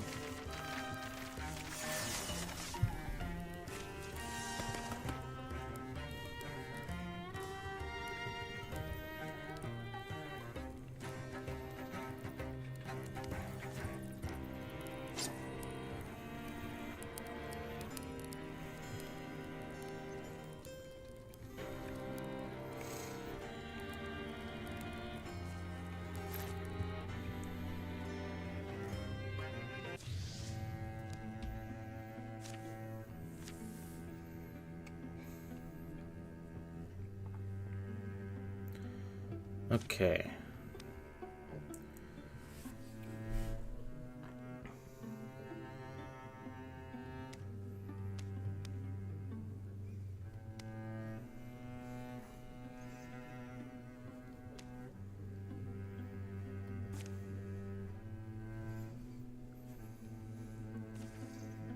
Scramble the bones, paint over the blood, stuff the garbage into nooks.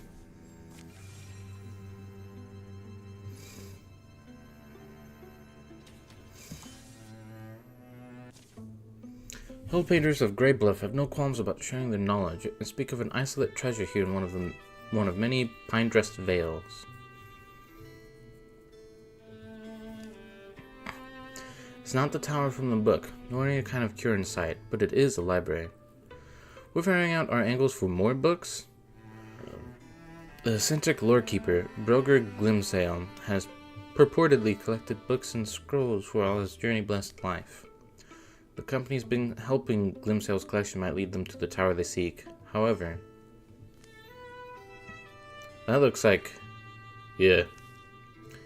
Thrixel. They remain, milling in and out, awaiting our arrival, it would seem. Going to assume that's not a seasonal decoration? Does Exthus know our plan? Anything is possible, but lest we lose all hope, better we do not overcredit her. Likely, she makes some effort to read the movements of things we come into contact with, and positions her pieces accordingly. It's like trailing a ghost fox, is it? You can only hope to see them when it rains.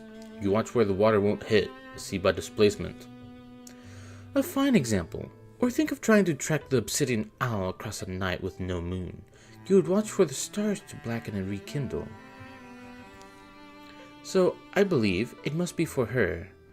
Hoping to spot us under our shroud, the more we drag the rug, bump the furniture, the more visible we become. The price this poor lorekeeper paid gives me a sick feeling. I shall patch our words. Be safe. All for a chance at a scrap of a clue.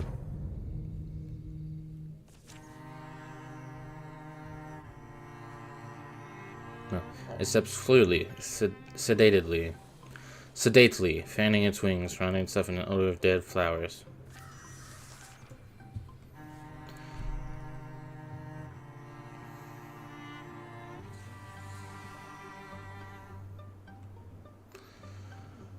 Oh.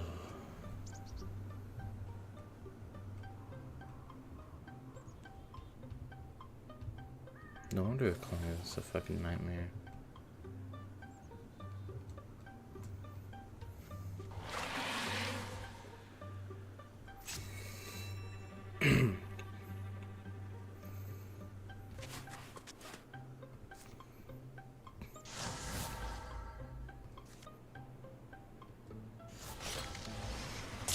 Nice.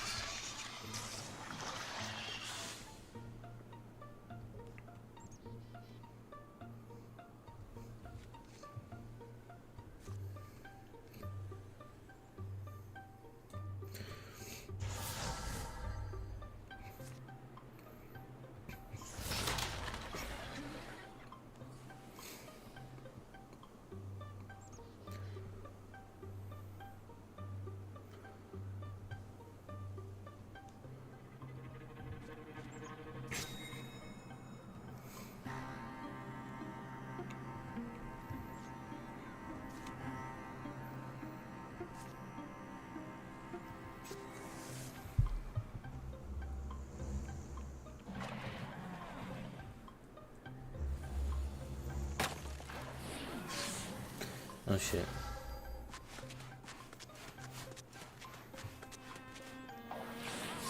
Oh shit, there's one there. Oh, I missed that. How long does this poison last? Stop that.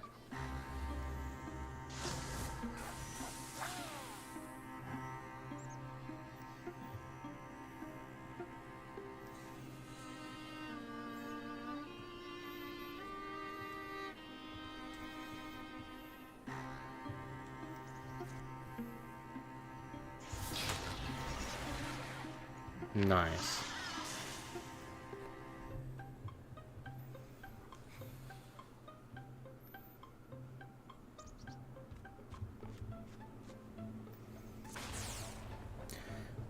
I will fuck everything here, I guess.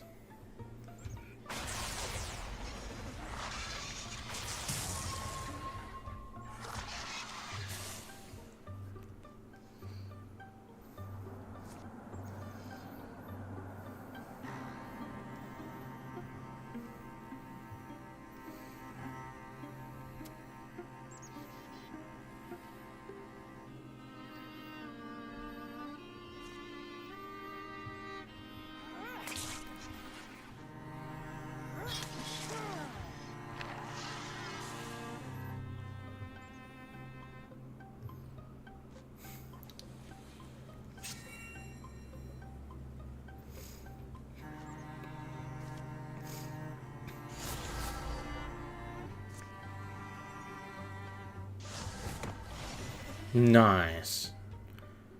Damn, it's still alive. Oh, thank God, the poison. Ooh. Alright. Finally's got the Strix back. The NB's got each other. Fuck.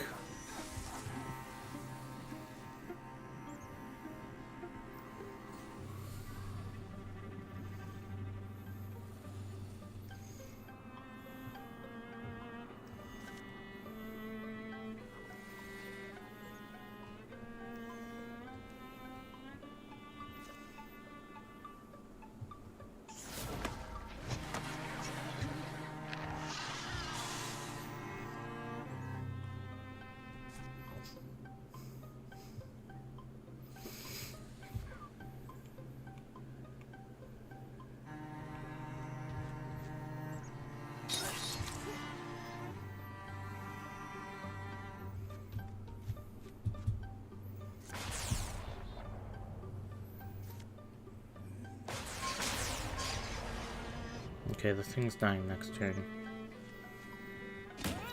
Fuck!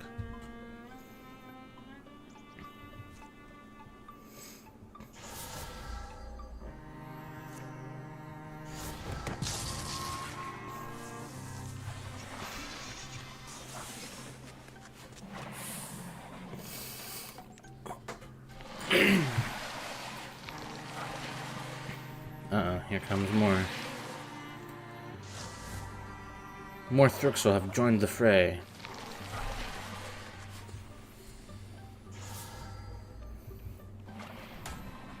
Dunk. Finally, the poison stopped.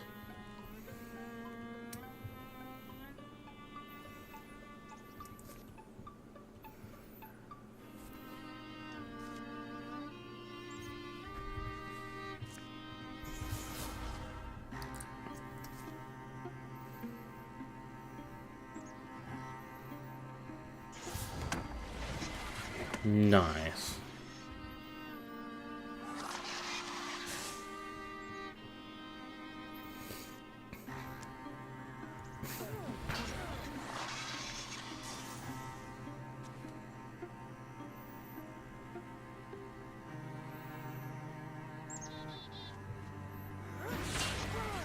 Nice.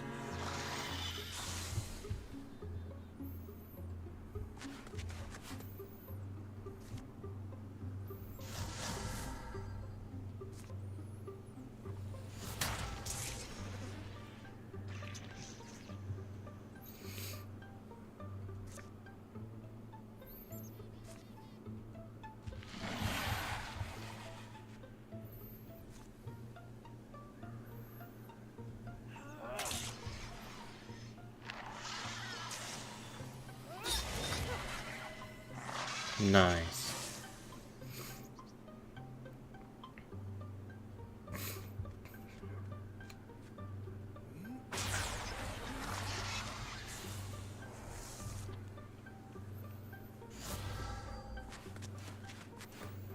No. Ainley.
Alright.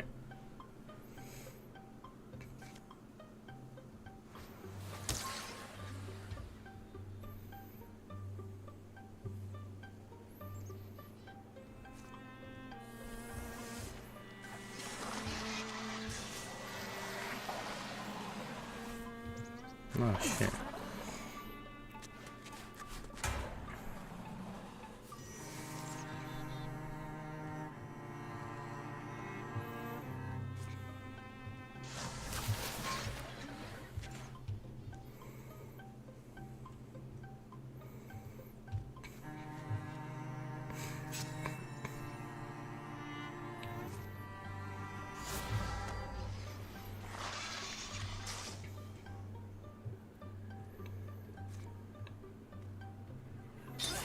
Woohoo!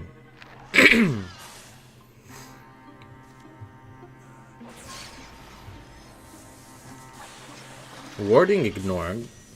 That could happen.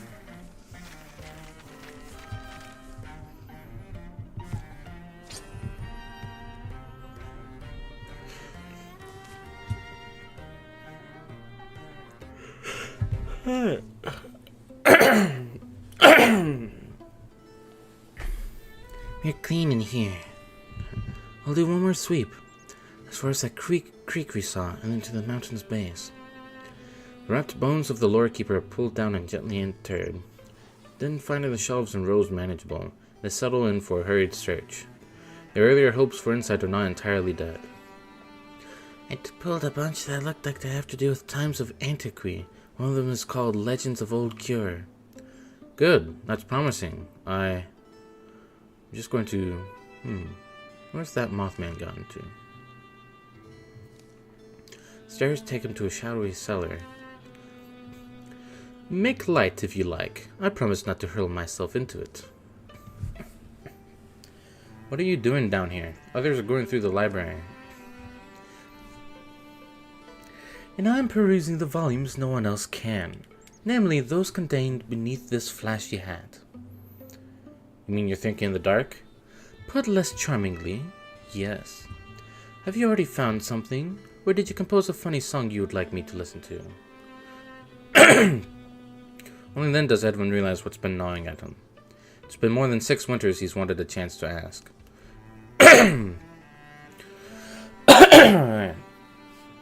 Because it's the best time for us to start what's probably an irrelevant conversation. You once told me you were responsible. Call it an accident of fate, little owl. Perhaps one day I'll explain in full. For the troubles we're in, and Eluna seemed to blame you. And you wish to know why? You wish to hear about the beginning. Maybe it's water under the bridge. I'm not here to complicate anything. There is time for the quick version. You'll have to fathom a far younger yondering. How long ago do you mean? How old are you? Old enough that your great-grandparents never heard of my family. And they would have, had they been born in the right era. My father got called a king by the Overfawn. Really, he was a leader of the militia. He began that way, raising defenses against the predations of the winged empress. Thrixel? No. Back then, it was Draven, organized and full of conquer lust. They reduced towns to ash, took flocks, crops, and all they wanted. An ugly time, but not impossible for stout warriors to stand against. On the twinned might of my father's blade and his bland gruff goodness, my family rose to wealth and prominence. A prince in a big fancy castle. Fairly standard story start. Yes, such things were more possible then. I was born amid a bounty of books, was taught to sew, given beautiful, brilliant examples to follow. My parents both wished peace for me. But legends roved the roads. Walkers of myth who painted the hills and protected the meek. They moved in number and skill heretofore unmatched. I was simply a boy, resembling more my mother, yet I wished so desperately to be like my father's heroes. At bay, you think? At bay was a popular attack phrase in those days. Truly a golden age. So when do things turn? Oh, not long after I went wandering. I embarked in secret, knowing my parents would try to dissuade me, and knowing I would likely sway with even a thumb's push of well-argued wisdom. I was unbrave. Cowardly, that's called. Pardon me, is this your story? Mine's shorter. Well, of course, you haven't been around as long. In any case, what I wanted was to be Tiny Laurel. What I wanted was to be Tiny Laurel. She was a dazzling country knight, dauntless, irresistible, strong. I admired her from afar. I promised no useful talents. All I had was desire. It is all a young man knows. It happened that I discovered a ruined room, buried deep in the rose girdle, filled with strange weavings and crossed with threads and patterns I found entrancing and impossible. And that is how I found my very first glimmer scene. A door to the other side? And you just went through? I fell through. Unwittingly, I bore what you now call the mystic's gift, and I believed it obeyed my curiosity. A quester's feet write his fate. Sounds like you were caught, same way Eluna was. Eluna was abducted. The Thrixel purposed her passage. I was merely unlucky. I got tangled in nets not strung for me. You remember Terrafract? The Thrixel world. That is where I wound up. Lost and seeking the night sky, my eyes found a moon. A moon to lead wherever I would follow.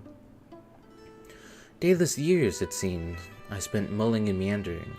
It is hard to know, but it could not have been so long. At some point I began to think of myself as a moth, alone and fumbling towards the light. Terrafract is not a dream. It acts upon reality. It makes manifest what you imagine. For the unwary, this happens by accident. When I was in there, Eluna was working her own wishes on me. Is that right? Indeed, you might have resisted had I been less secretive from the start. This gift of mine, I can blame it for bringing me to the other side. But once there, it saved me from faring far worse, and then my abilities began to blossom. Is it just luck? Blood? I mean, I never thought a person with mystic ability was really so different from ordinary people. It is the essential split in our natures. Interfusion is the word you use. You have that proclivity, and may recognize you always did. For packing away the permanence of yourself, even and especially while sharing form and energy among your surroundings. That is what makes you and I passable world walkers. Passable? Merely passable. There is a limit to how definitely and for what duration our minds may preserve any image, even the image of ourselves. Our inner identities shift over time, and so it was that by the time I had realized how to return to my own land, I was quite transformed.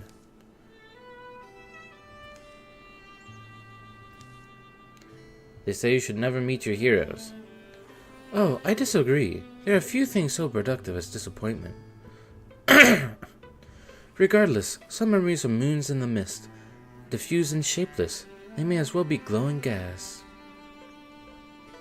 I will spare you the details of the encounters and events that come after. Some are maudlin, some are mirthful, but most are moth-eaten and old beyond mattering. That era is dead, and I am still here. Such is more or less my story. Alright, but why does this all make you responsible? The Thrixel took notice of me when you crossed the Glimmer scene. When I started toying with them, kicking their sandcastles and causing a din to disrupt their operas, I had grown bored, you see. Bored? So you poured beer on a beehive? Are you okay? I thought it was funny. I believe it was what drove them to duplicate my accident in another. I did not anticipate that, but I do not think I cared enough to anticipate anything, not for a long time. Alright, I have to admit, I get it. I didn't mean for all this to happen. Honestly, it sounds like what I'd do in your place. Edwin, you down there? Edwin? You and I are okay. Everyone else will probably take it worse. Especially poor Elsie.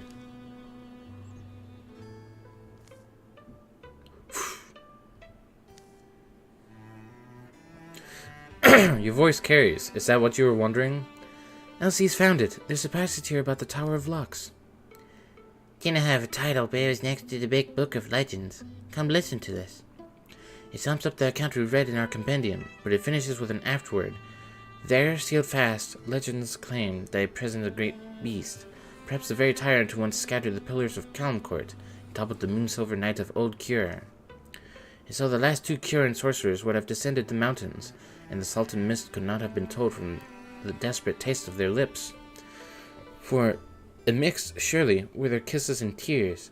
The pink light aged purple, and they passed from Myth's pages entirely. Pink light, salt on the mist. I know those mountains. I think we must call that clue enough. What's up? We have to go now? I get the knot of apprehension between my wings. The hunting cat makes show of her leisurely leaps, and so renders the deathly pounce more sudden. For such a superior thing as a cat, the proud mouse beside the scared is ever the more satisfying meal. They're away by nightfall.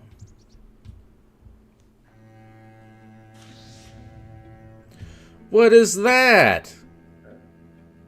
What is that? I haven't seen that. Can it stand? I don't know, it looks standing.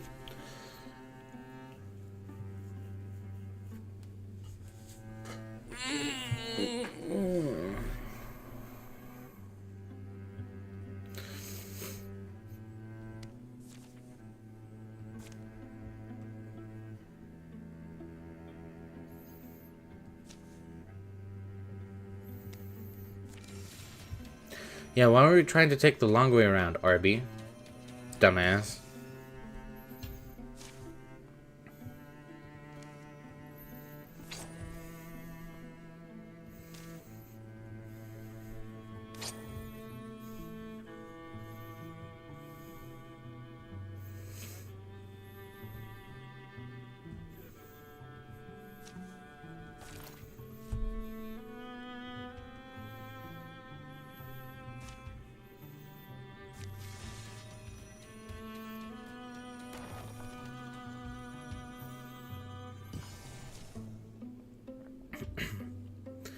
This pocket of wilderness has long been considered too remote to matter on maps.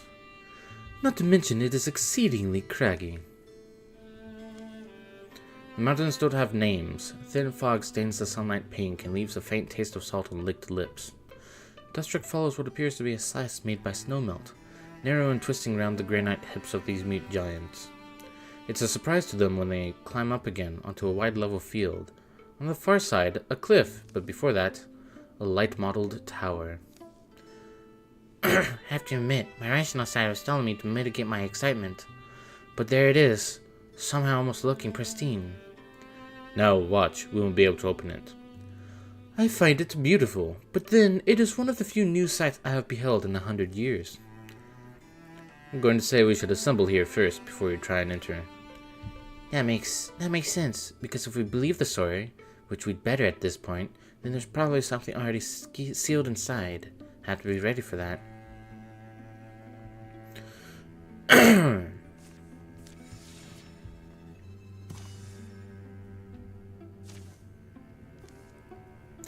Let's not fight over who gets the item. Don't worry. One of us will be getting it.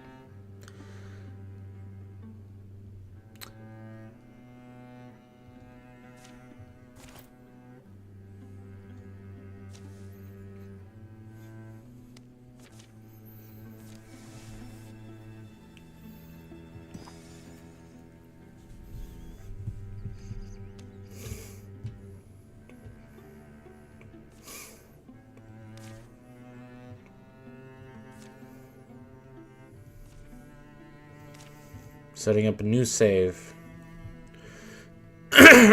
Because this is the final chapter. I think. No. Okay. Final chapter. Final fight. But I think we need to do this part first, and then we set it up. Sleeping in the shadow of the Kieran Tower is a weird comfort. Hey, know what? Reminds me of our first camp together.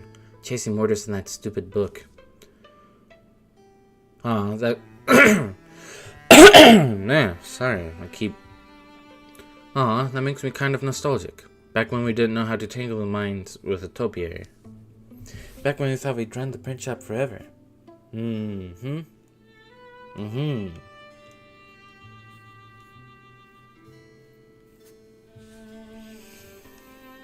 Yeah, and here we are with this book again. I swear I remember translating these pages, but I had no clue they'd ever be significant. Why must you do this to me?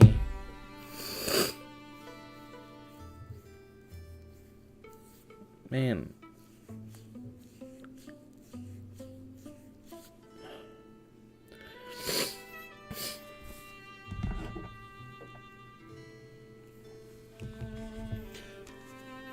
Well, read out loud one more time. Keep it fresh. Silver ink gleams on red pages in the firelight. Blasted into the founding stone, the runic script of our entwined souls, smoky words that would elude even the most dreamfluent and wishing wise, and any who did not share my blood or my wife's. So the seal was made sure.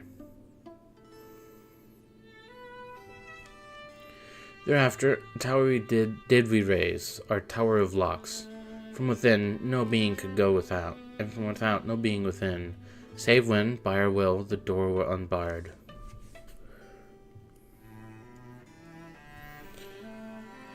In the morning, they gather at the tower's foot. If everyone's ready, time we give this a go.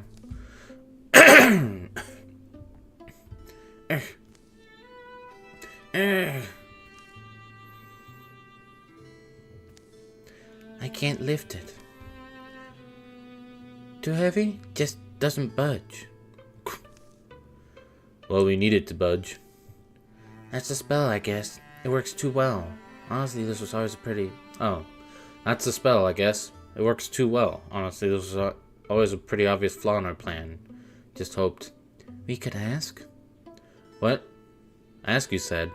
Mom used to tell us, you never received the answer you wanted if you never asked the question. Ask who? Ainley gazes into the mist. This fucking eye of mine is bugging me crazy.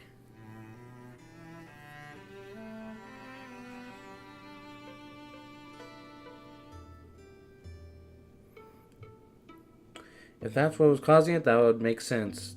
That eyelash is bent.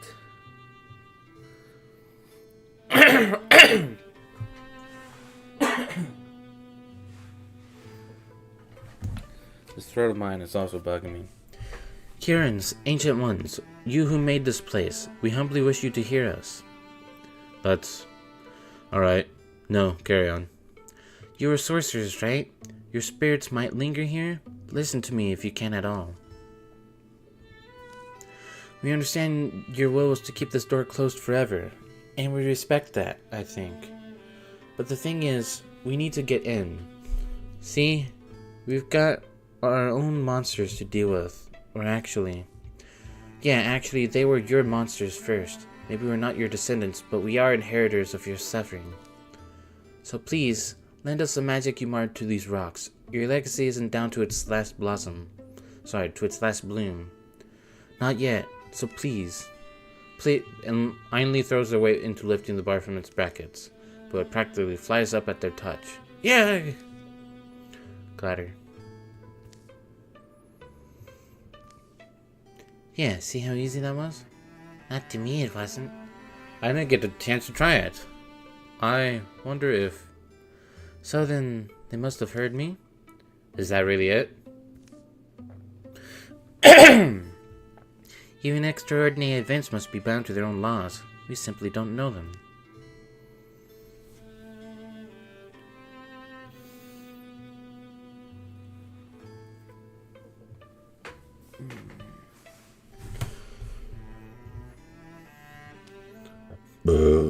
Excuse me.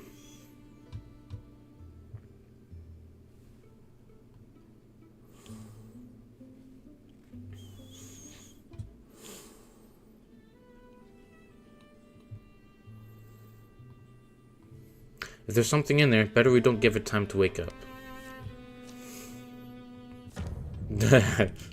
Just an empty area.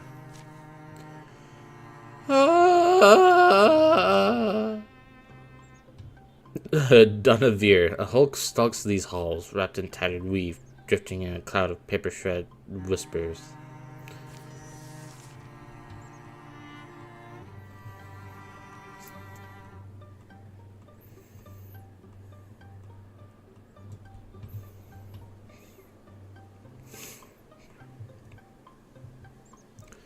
No.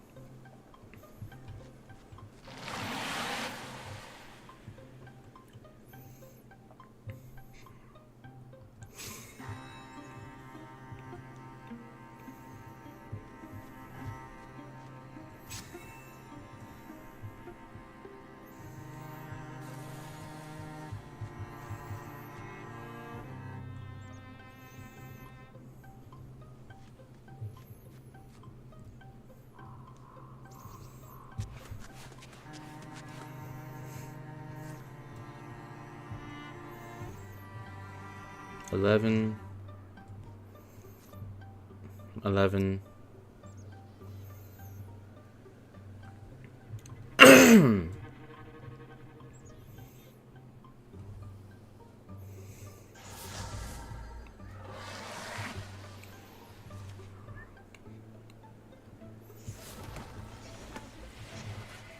Nice.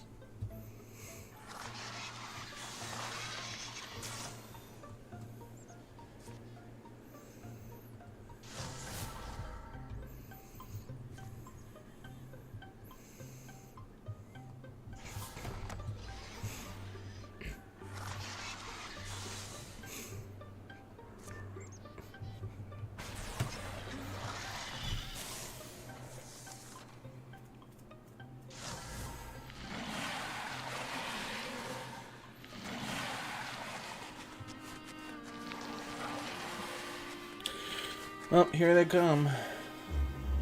Oh, gee, you think? Uh-oh.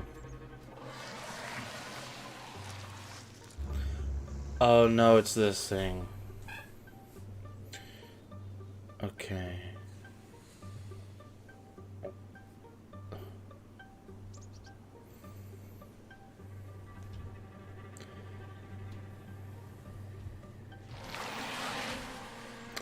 Um...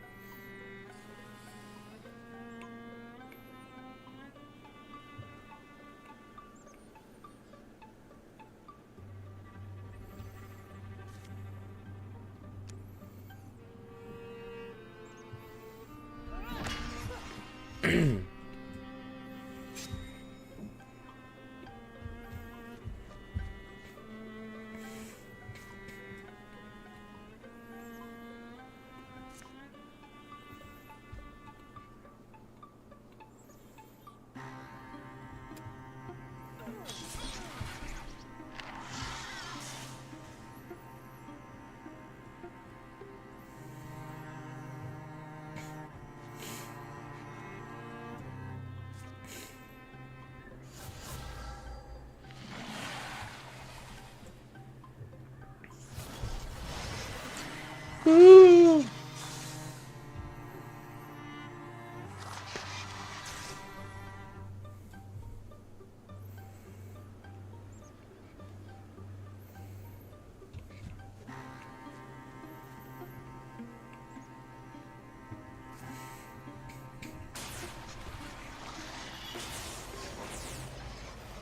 Nice.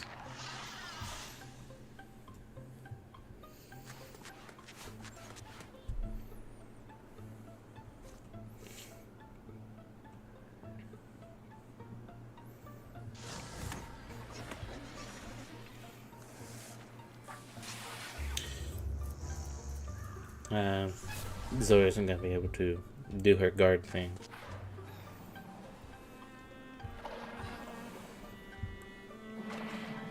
Not their many health that they got.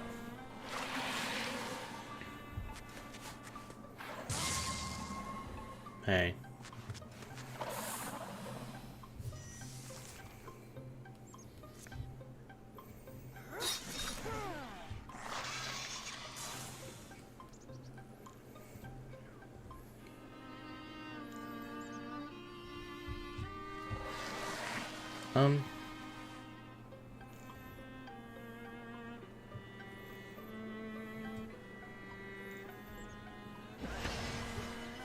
Ooh.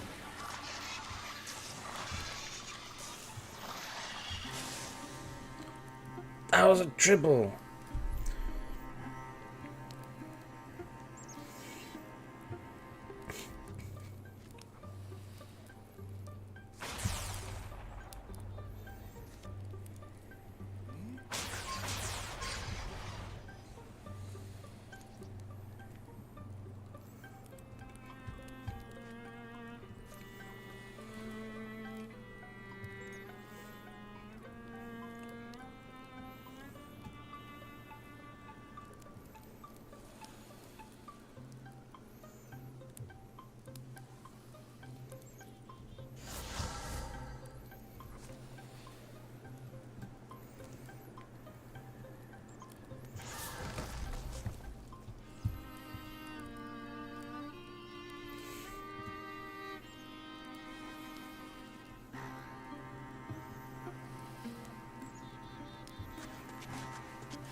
Uh-oh. Hut, hut, hut.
Yeah, this thing is poison still.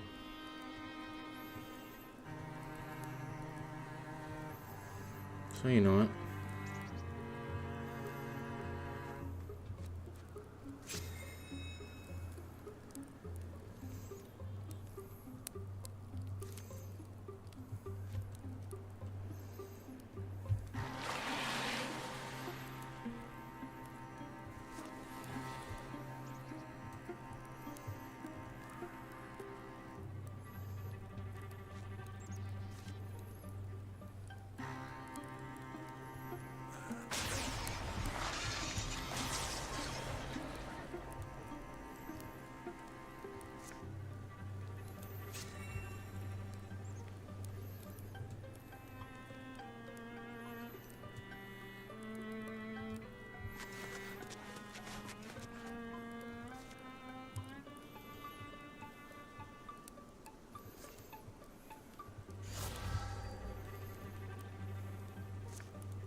Nice.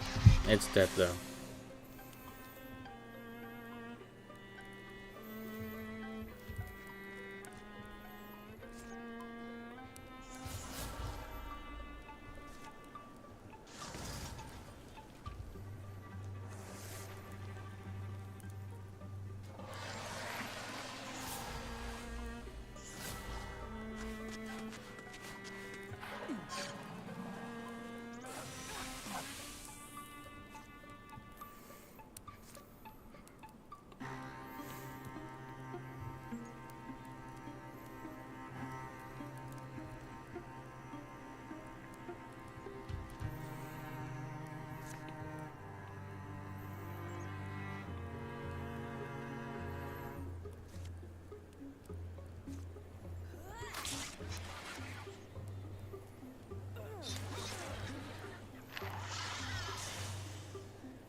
Nice.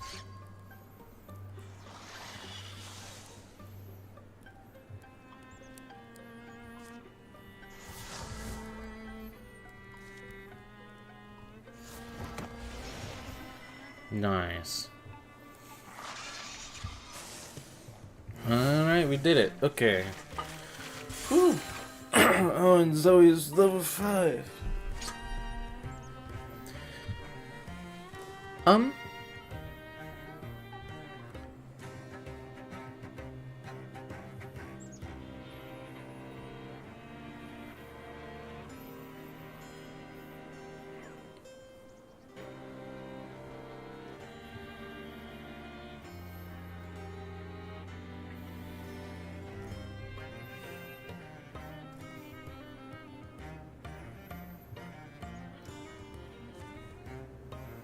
That fits.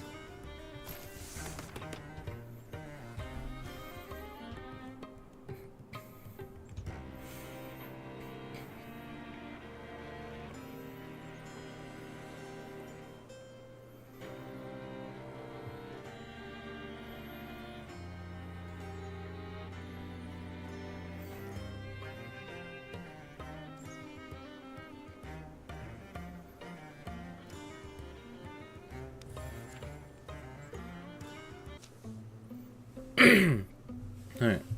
Creeping silence. Mystic light. The shadows are crammed with decayed bits of molting. Age-thick air only freshens as a questing draft slips bravely behind him. In another timeline, that might have been our great nemesis. In this one, just a mad hornet in the closet. Pretty sizable for a forger bee.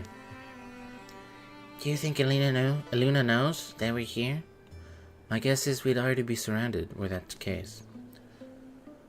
His fall resounds, like the felling of a mighty redwood. In my head forest, it echoes. I could feel that, like wind on my wings. You make it sound frustratingly alluring, being you. Oops.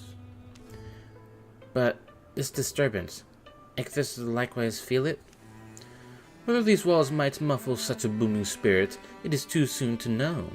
Regardless, the time nears that each bird must find their perch in the storm. I know you mean well with your talk, but I think there's a lot still to figure out if we're going to make it through without losses. Ainley walks past them into the grand hall. It's good we managed to claim this place, found it and opened it. All but showed it could do what we wanted to. Killed the... whatever that was. Beast. But see, isn't the hardest part still to come? Getting Ekthys here, convincing her to come inside this tower, and, well, not dying when she inevitably tries to make us die, and then, finally, be calm. Outside, the mist rubs its pink fur against the cold blue rocks. No sudden threat sparks up. While the gravity of these problems may just now be weighing on you, I have concentrated almost expressly on constructing solutions. I trusted you all to find this tower, and you did not let me down. Now, allow me to ease your burden. Ekthys has hunted me relentlessly for years, has she not? Together, Edwin and I have deflected her gaze with some substantial effort. Now what is left is merely to let our efforts droop, leave my wholesome, winsome face uncowled. Who would you count on to resist me? Yes, punching you, maybe. Ah, how pleasant it is to hear an angsty duck relish her crumbs. Ekthys will come for me. You may have to draw her into the tower, but once inside, I shall exert the sum of my meager powers upon her. She will counter. I should be able to hold her long enough that you can close this door, and when the bar is snugly nested, there will be nothing more she can do, to you or to anyone else. Well, but what about... We come through this floor, the upstairs, the basement. It's clean, it's sealed. These walls, these confines, they'll be her prison. How long will her life here last? Her life here will be the same as her death. By that I simply mean, it will go on and on, filling every room, possibly without end. And yet that will be the happiest end, for all she loved, when love once ruled her. I do think we have to try talking to her. I agree, you must try it. Yes, we'll make an attempt at peace. Even so, you are our friend, and we do trust you. Of course, of course. Why else would you say so?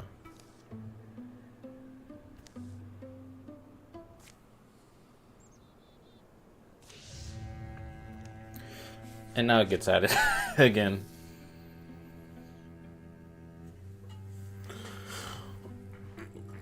I wonder if the Moth Dracula looking thing was the beast that they had to claim.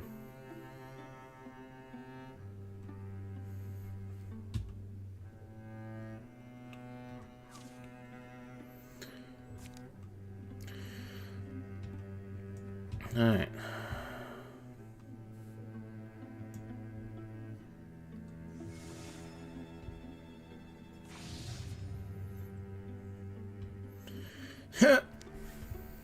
Fuck that noise. I've got 30 legacy points.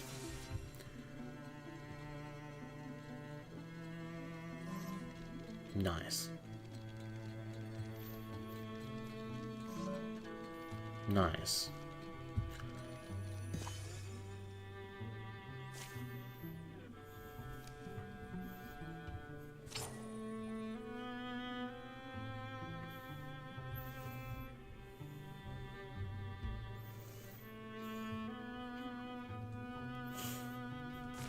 I mean, sure, I guess. Alright.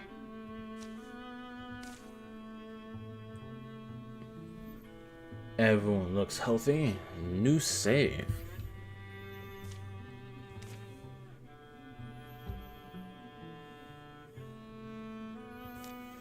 So, I'm being super careful with this because this fight is gonna be a doozy.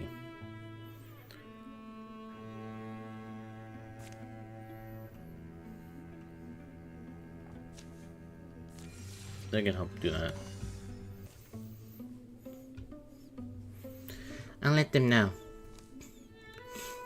And over the fields, as these contests played out, pennants would snap and ripple. Blue, gold, silver, and green. It is still my favorite dream, and some of the only memories I have of my parents.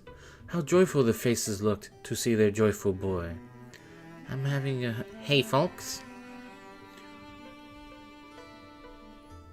Edwin and me, we've got the approach and everything. Defenses, possible angles. Finished mostly with our equipment. And the dawn shall pounce upon us, its unsubtle glare to burn fallen blood like ink into these random rocks. In such script shall our history be spelled. Possible to delay? No, dear birds. As she has not already wrought her absolute will, perhaps we can claim the credit. Better we do not risk losing her attention. Better we finish now what we know we must. But I hope you will excuse me a moment. These wings like to feel the clear old moonlight, breathe the mountain light.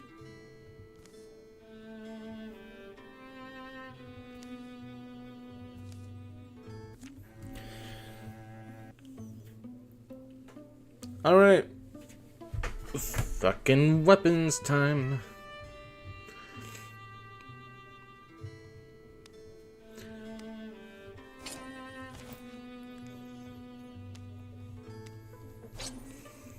Wait, okay.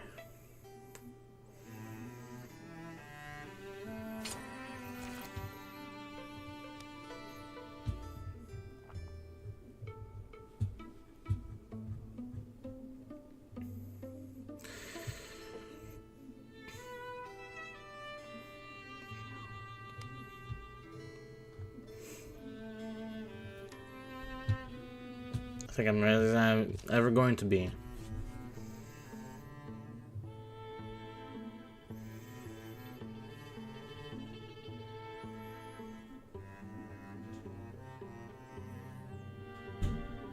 By the pre-dawn hour, the Mothman has holed himself inside the tower. Thread by thread, he dismantles the wards that have let them escape notice across flights, fights, and campsites. Ekthys will catch any small glimmer of his presence, he thinks. Too obvious, and they might alert her something's amiss. They're so close, aren't they? They're here. Alrighty, I don't see a single. They're patient, taking stock. We look half prepared to fight, which the Mothman said is a good enough ruse.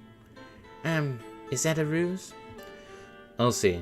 The battle's only meant to draw her in. Winning really just means surviving for now. Yeah, I know our target. I'm not sure we're any more than half ready. Her heralds will come before her, but if these companions can protect the Mothman long enough, the Queen herself may be called to the field. Yep.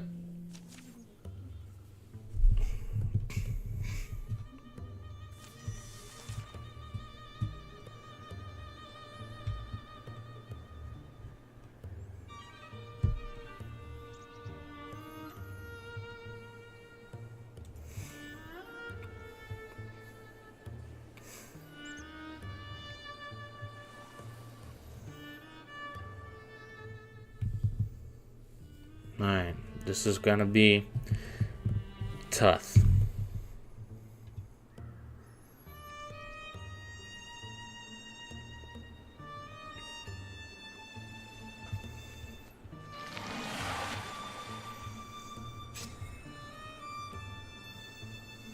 Now I've actually got to spend my resources carefully.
Uh-oh.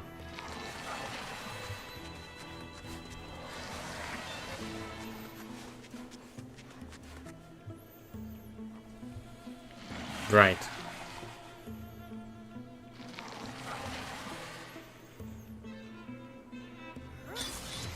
Nice.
Nice. Whew. Okay. Yeah, I need to make absolute... Oh, I didn't even notice that that was there. Okay, yeah.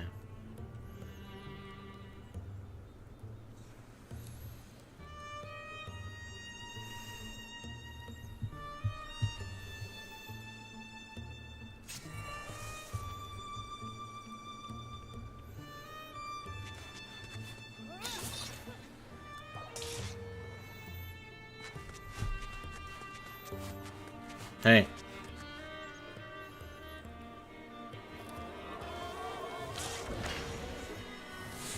Nice. Nice.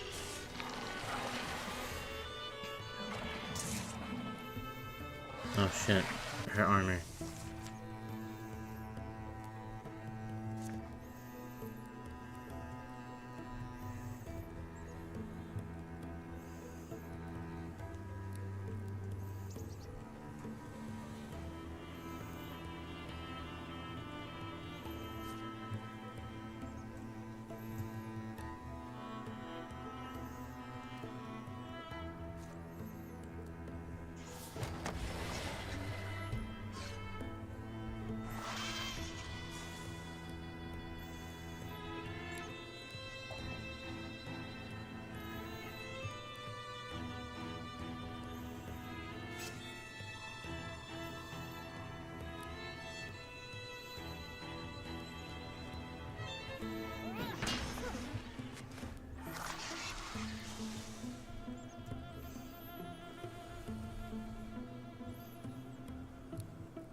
Okay.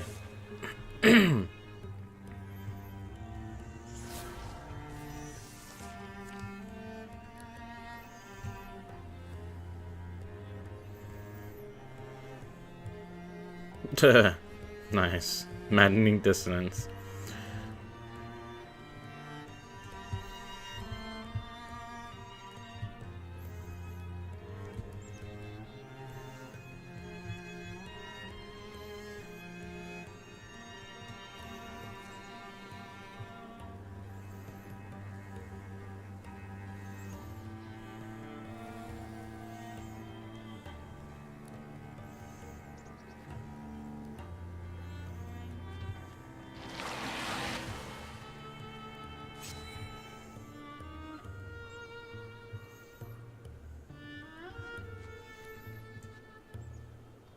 So bright.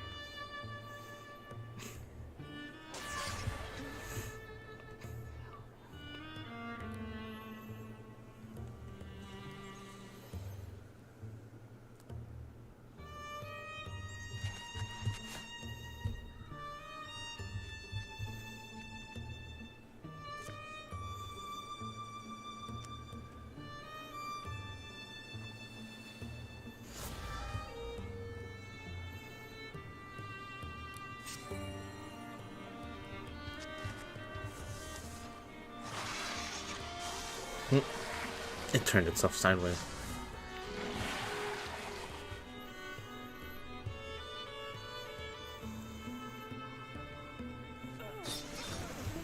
Yeah, get fucked.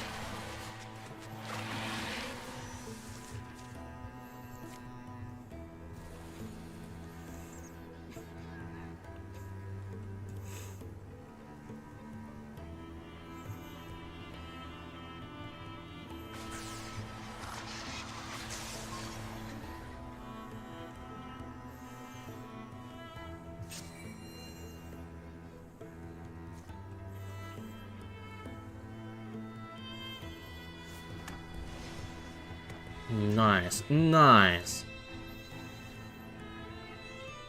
Yeah, gain up that health, finally.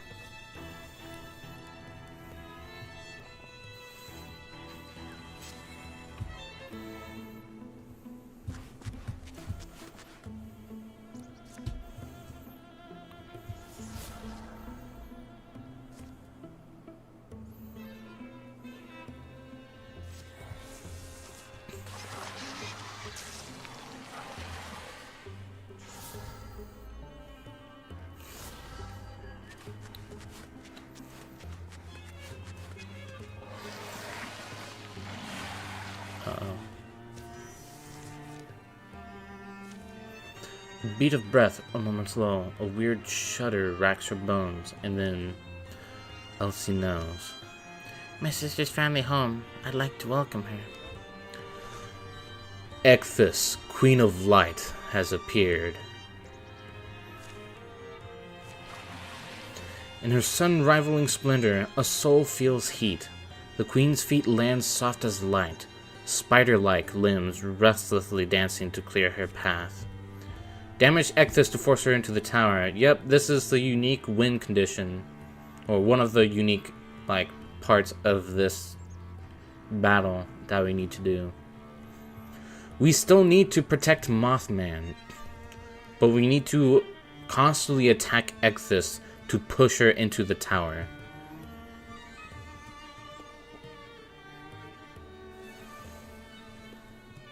Okay.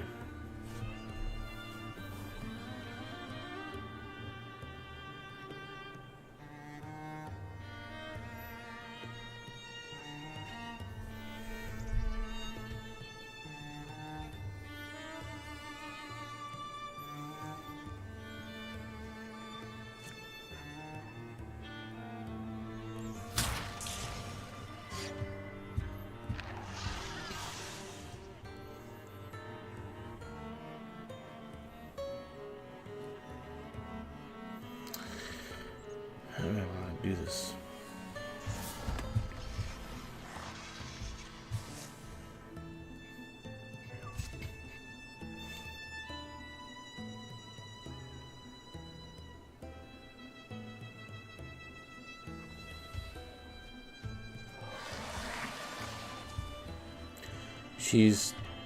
She's tall and resplendent, the light pouring from her, an eminence too deep for a single gaze to fully sound, color too luminous for an earthly spectrum to express. Even her voice seems to glow, chromatic and pulsing. Is that little Elsie? Why did you come here, Elsie girl? Poor Elsie. Couldn't you have bored even a single mote of my gift? One tiny star. One spark is all I would have needed. Ah, Eluna, you do look so indescribably glorious, and yet still like yourself somehow. My mind takes me back to hearing your stories, and I cherish that again, but... Eluna, look at me. Look at me. We belong together. We always will. You raised me, and I... Oh no. Elsie? No, you'll never belong in my world. I experience an existence you can't guess about. That rag you're holding out to me, yes, you call it love, but it's so lightless and gray. If only you could see that. I'm sorry, because I know when all my powers unfurl to bring life to its next plateau, you won't be allowed along. I wish that wasn't so. But now it's time to smear out the stumble-winged moth whose meddling has turned you from me. Eluna. No, I can't call you that, can I? My sister. She's choking. She's choking in the grip of your hands. I may be simpler and less brave than she was, but she showed me that no matter what random, evil fate falls over you, you've got to face it with courage and love. So that's what I'll do. I still love you, whatever's her in you. I love it so, so much, and as long as I'm breathing and you're standing in front of me, I won't get out of your path. That's fine. We may both stand right here as long as you like, or at least until the day is done. I require very little of you, Elsie. Just let my servant through. Oh, is that really all? You do seem to want that Mothman bad. Well, no. Your bugs aren't getting near him, and neither are you. How can you hope to form a wall when you're so soft, so dull and shapeless, like smoke?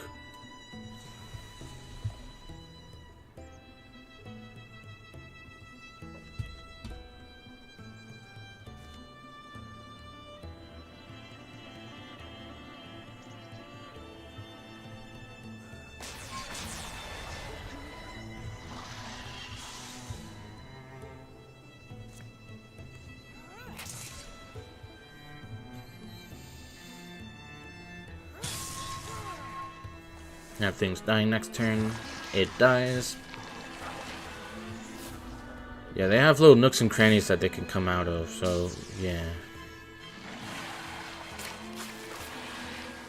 I thought we damaged her enough for it to start moving forward. I guess not. Yeah, this is why this battle is such... Yeah, that's... Kill 100 monsters with a hero. Who? Only exploration of these of the types of places our heroes might end up.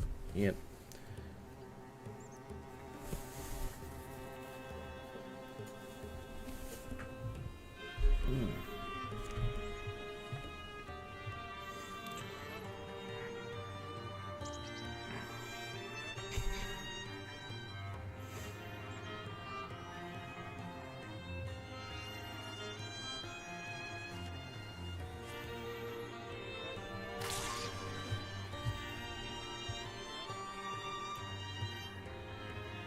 Ekvis is irritated.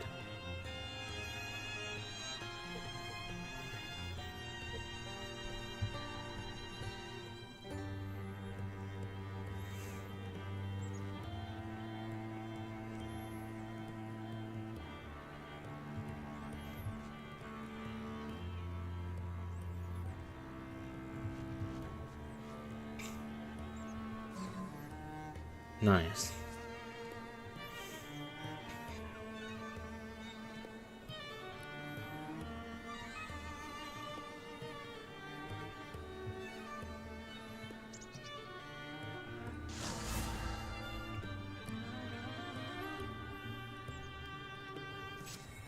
Here they come. Okay.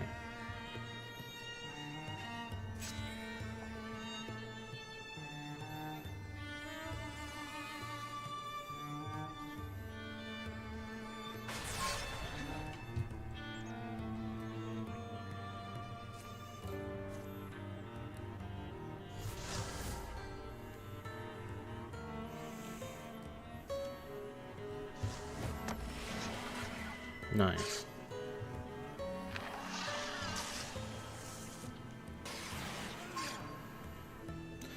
Uh-oh.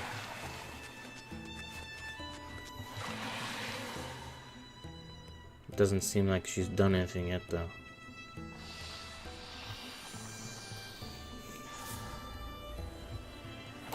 Fuck. Not the poison. Okay. Right, she was still sentimental.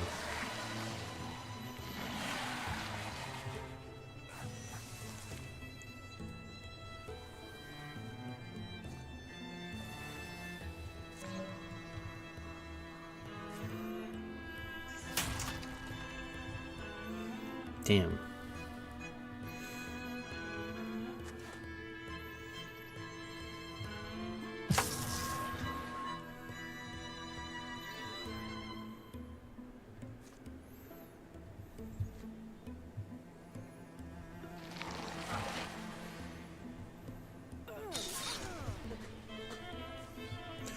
Your ferocity amounts to nothing.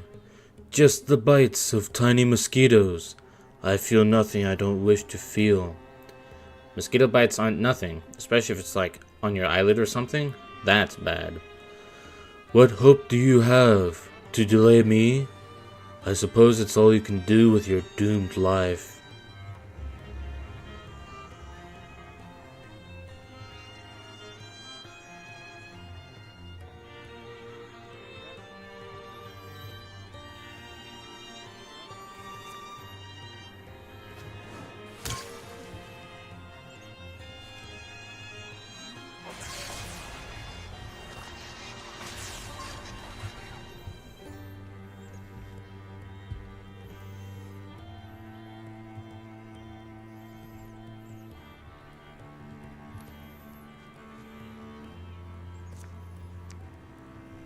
Get fucked.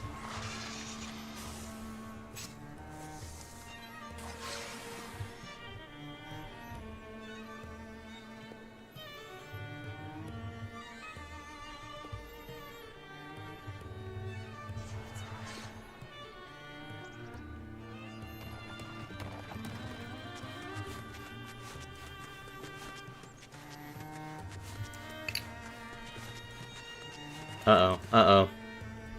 Uh-oh, uh-oh, uh-oh.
Shit.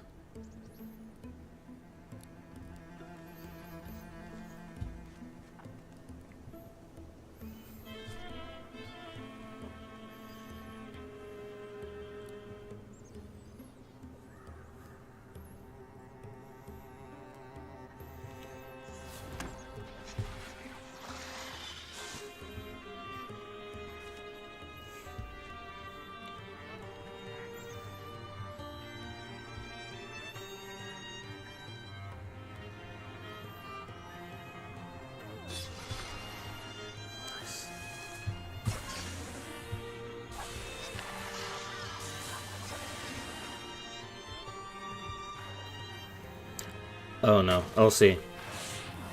Fuck. You're just getting poisoned.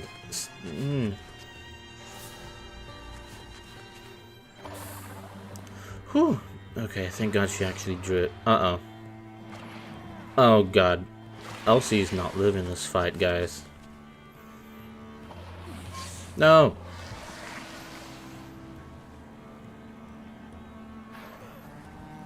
Fuck.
I just gave myself more enemies to deal with.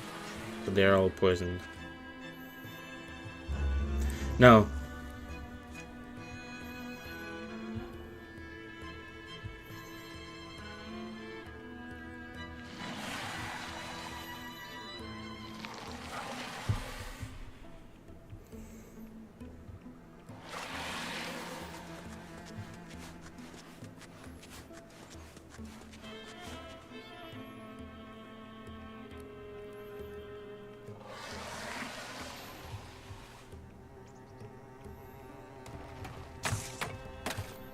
It just set itself on fire.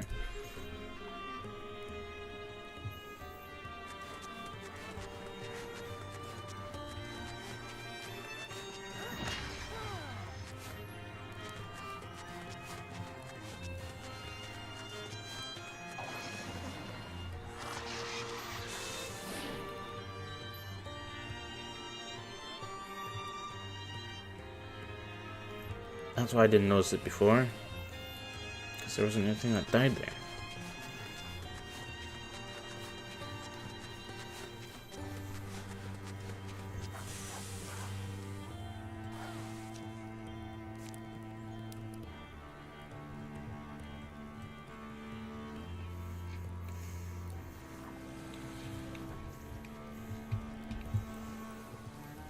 Okay.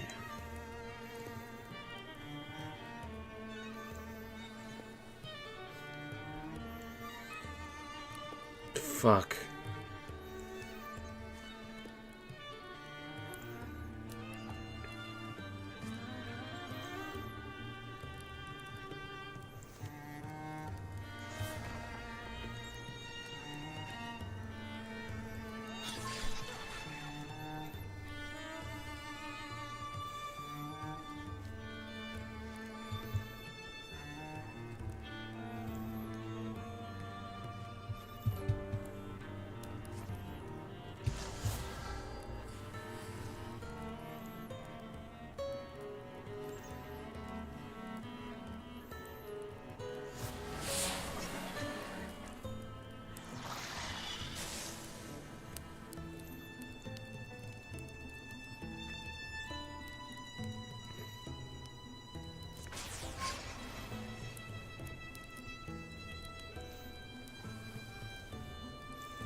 Okay, Elsie's dying next turn.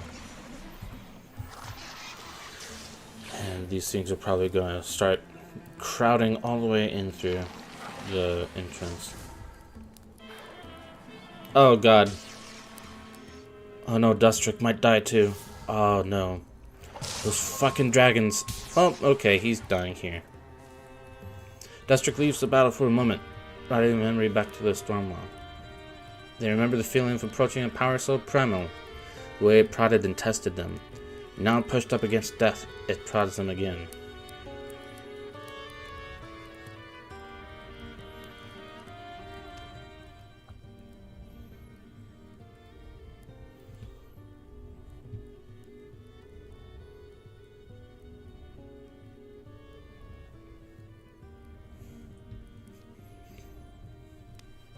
Unleash lightning.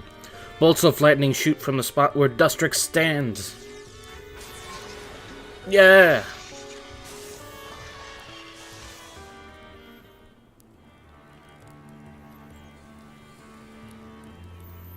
Here she comes. Oh god. No! Stop poisoning us! We've lost one, we're going to lose another, and we'll have 3 left. Oh no, she's not poisoned. Okay. She didn't die from poison.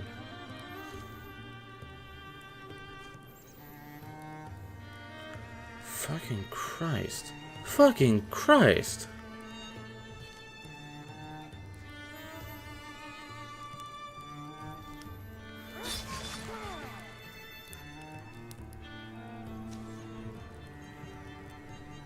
She enters.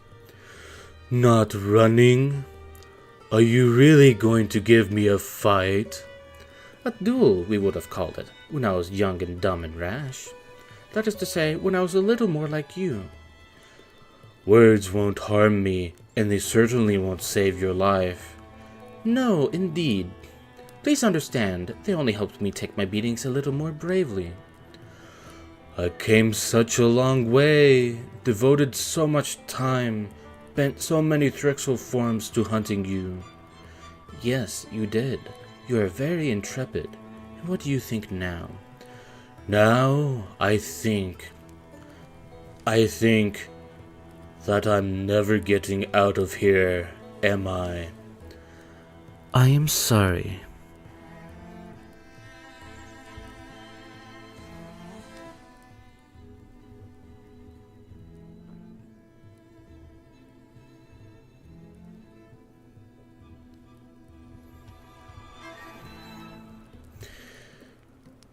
And you think sorry makes up for anything?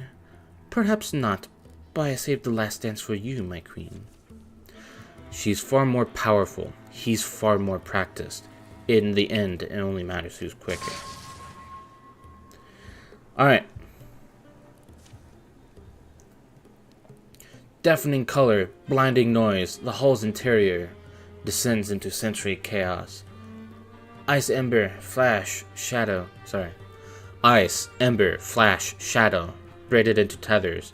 They bind and drag this world to its oblivion. Elsie, think we're meant to leave now. But the Mothman. Looks like he's staying. He had to know. But they're going to kill him. Look, she's not going to be held. The Mothman's wild-thrown magic sent he and Ecthys careening in a spiral through time and thought. But in the fraction of an instant she had, Ecthys scrambled to pull her remaining Thrixel around. Now she steadies herself upon them, the way an aerial dancer might balance on the limbs of her flying partners. She begins to take mastery. I can feel her bending me. She could prevent us from closing that door. I don't know what's... Alright, hurry. We'll kill these drones and get out. The Thrixel encircle him, bladed legs outstretching. Ainley and the others rush to form a wall around the Mothman. They'll cast out Ecthys' underlings a final time. Clear the Tower of Thrixel and get out.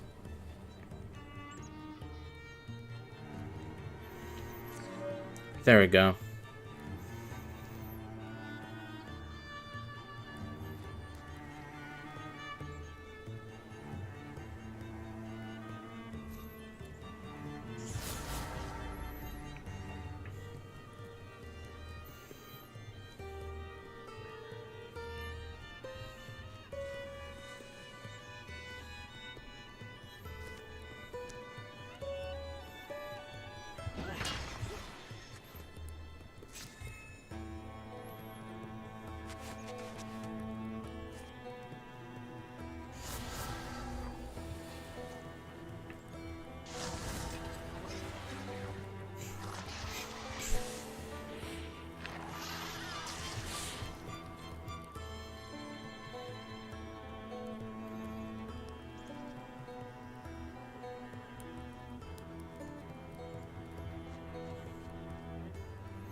Oh my god. Elsie's still alive.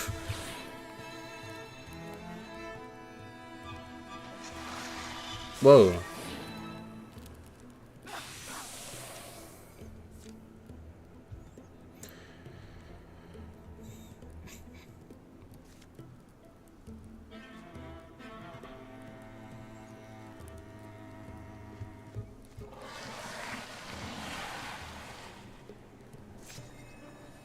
Yeah, they're still coming.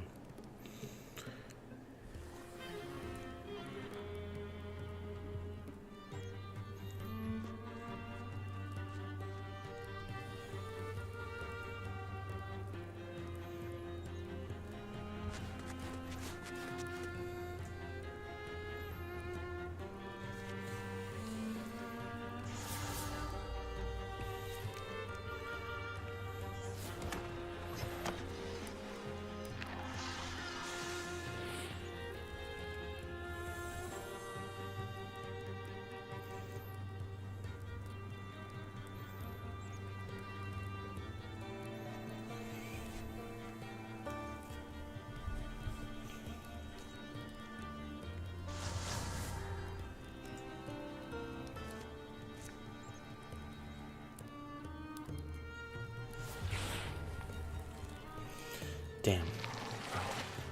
Right.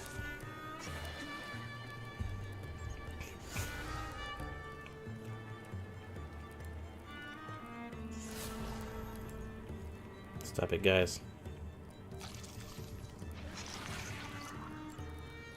Okay.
As her Thrixel drop in severed heaps, Ecthus sinks, radiance all but drowned.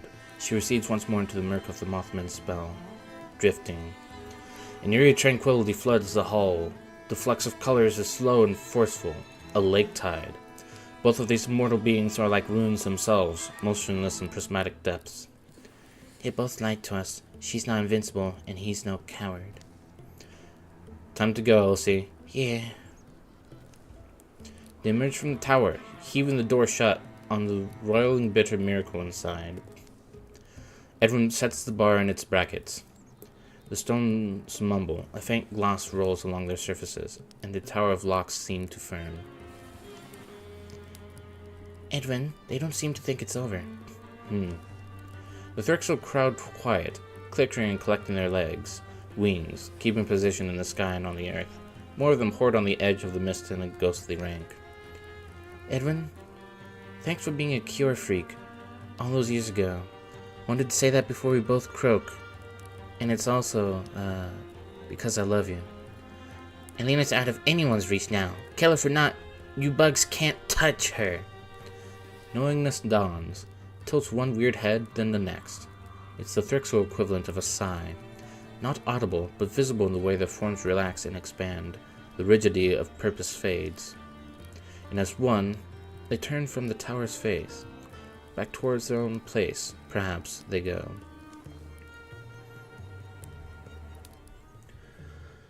Oh my god, okay.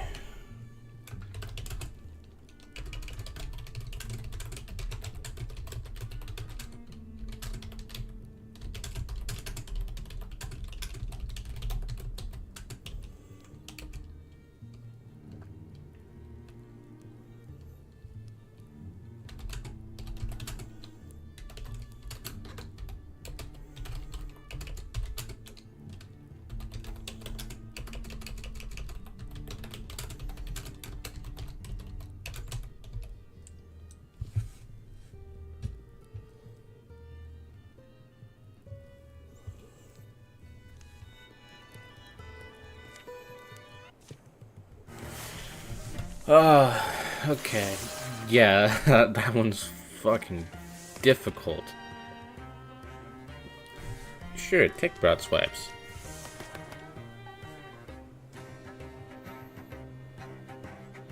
Yeah.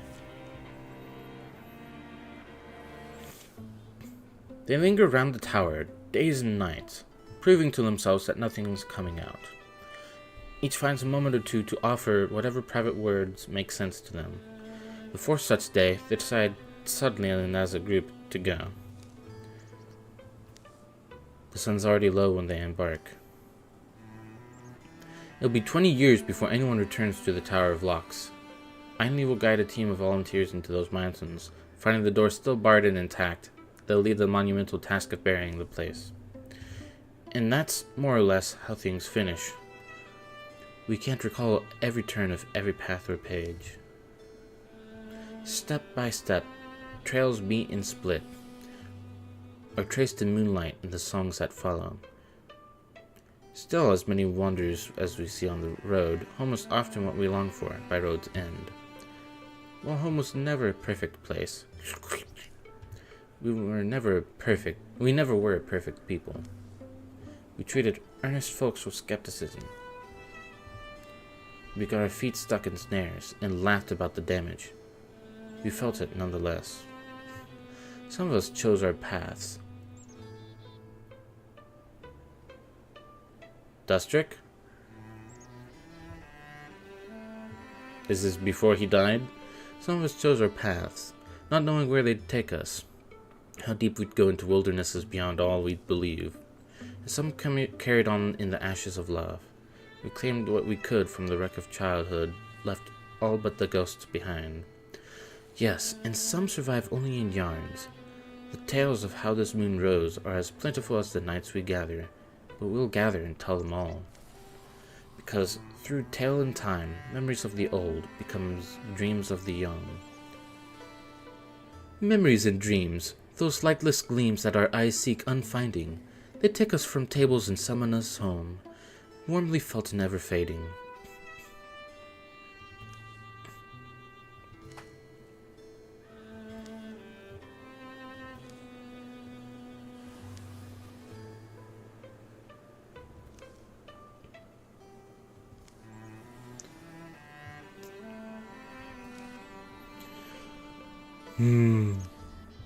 This is all I'm doomed to have.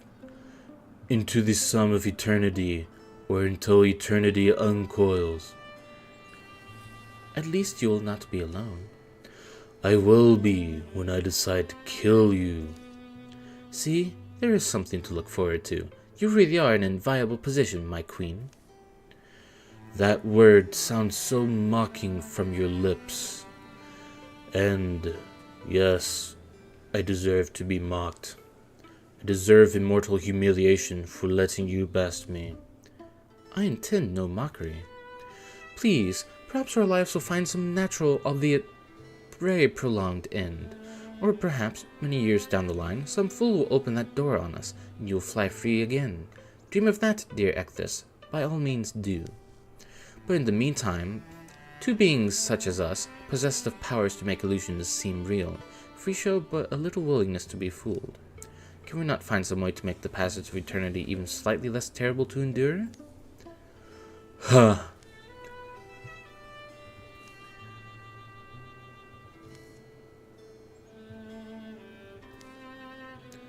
You sure love the bath. It always was one of my great joys. Not many have the privilege of knowing so. Come back and create more trees. Show me how you got them to look so tree-ish, so natural. Oh, as you command. But my queen, I must mention, the way you work wonders with water and sky. I doubt I'll have much more to show you before long. I suppose then you will dispose of me? Come along, at once, my queen. How is that?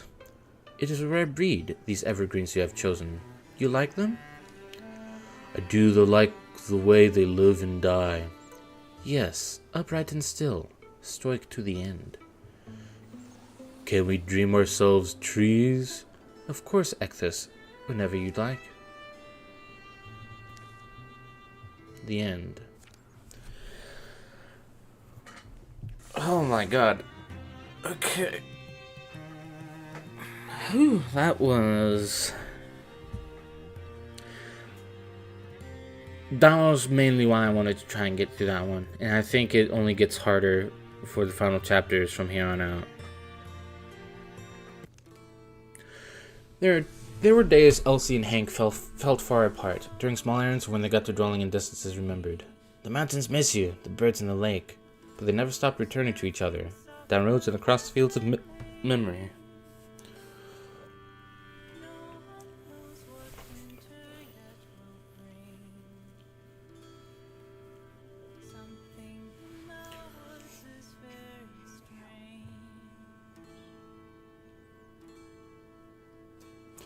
By what she had seen of the Morthagi, Alex set up a tinkering workshop and built impressive clockwork sculptures. No souls were harmed in their making, and the sculptures never tried to kill anyone.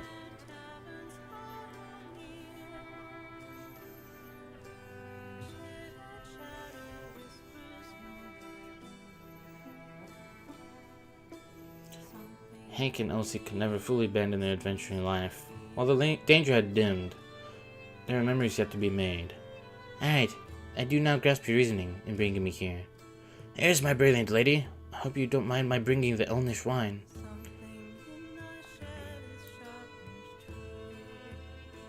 Oh yeah, that one.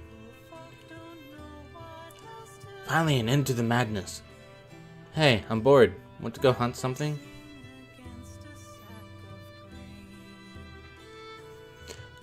Aubrey developed a passion for restoring ruined sites. She felt the heft of history in the stones in a way that the books couldn't quite match.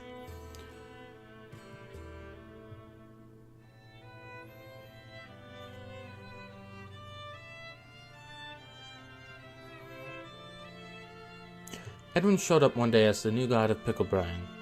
I know what you want to ask. Don't. How did just don't?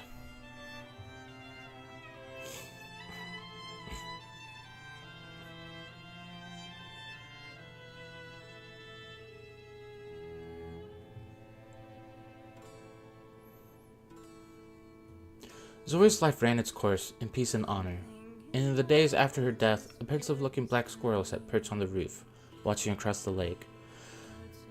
She's a black squirrel. Aww.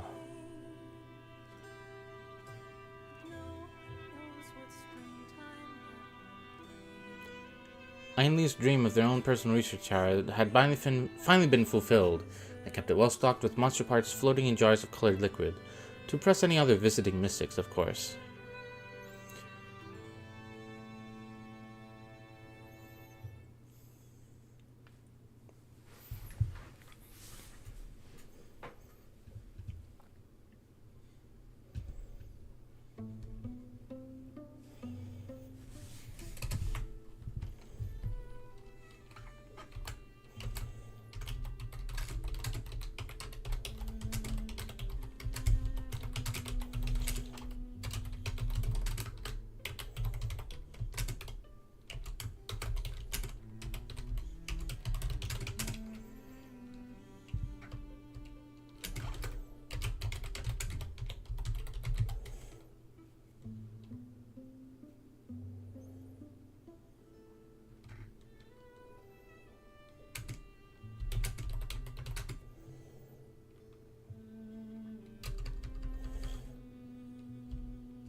That was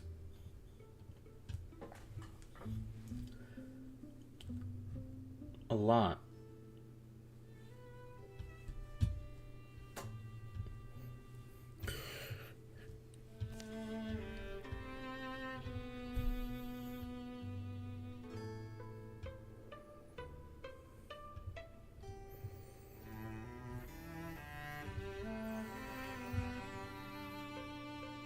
That's right, I didn't comment.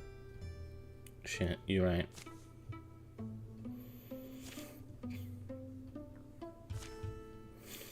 You almost died in combat. You lived on 1 fucking health. I'm quite impressed, Elsie.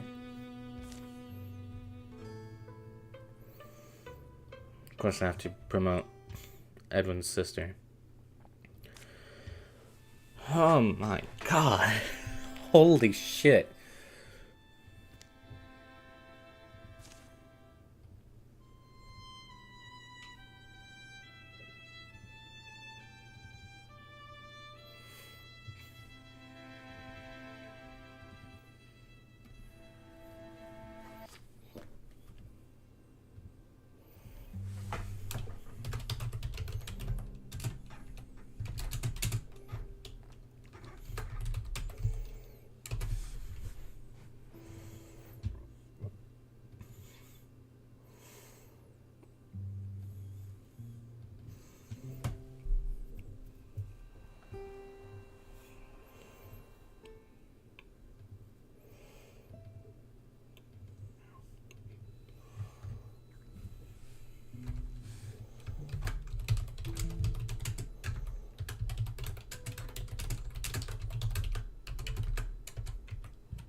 Oh, God.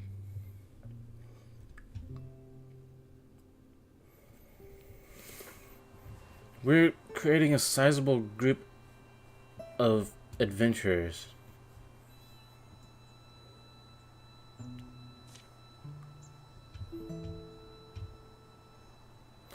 What?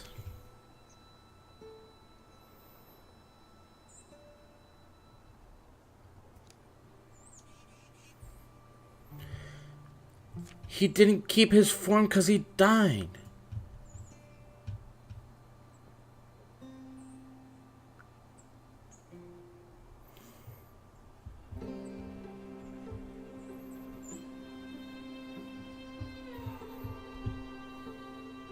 I guess maybe I don't need to do too much for them. I don't know.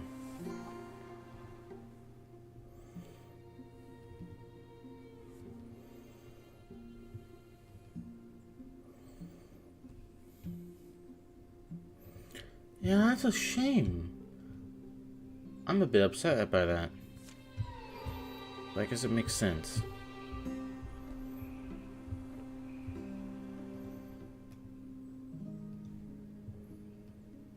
I can just copy his folder in there. Oops, in there. Oops, I moved it.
Man, I forgot how white Flick's hair got.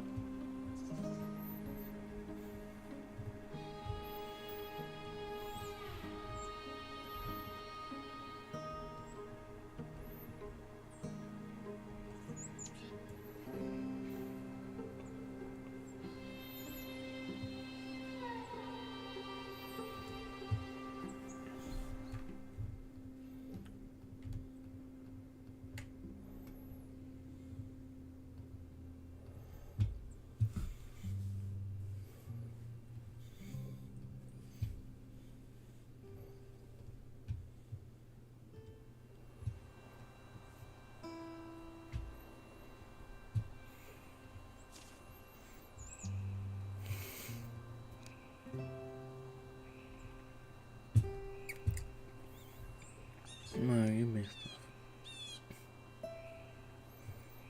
Oh, I think I know. Anyway.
Okay.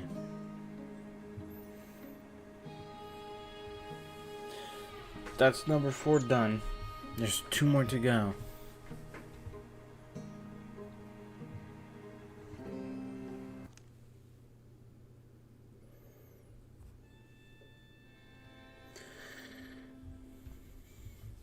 Oh shit.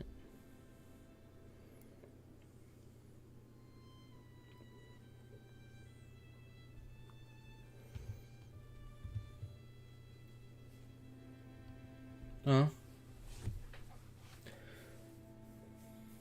To anyone watching, thank you. I was hoping to at least get more progress done for this game, but I suppose that's all of it until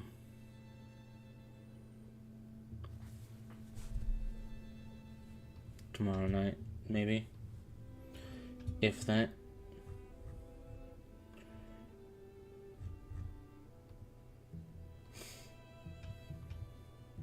Alright.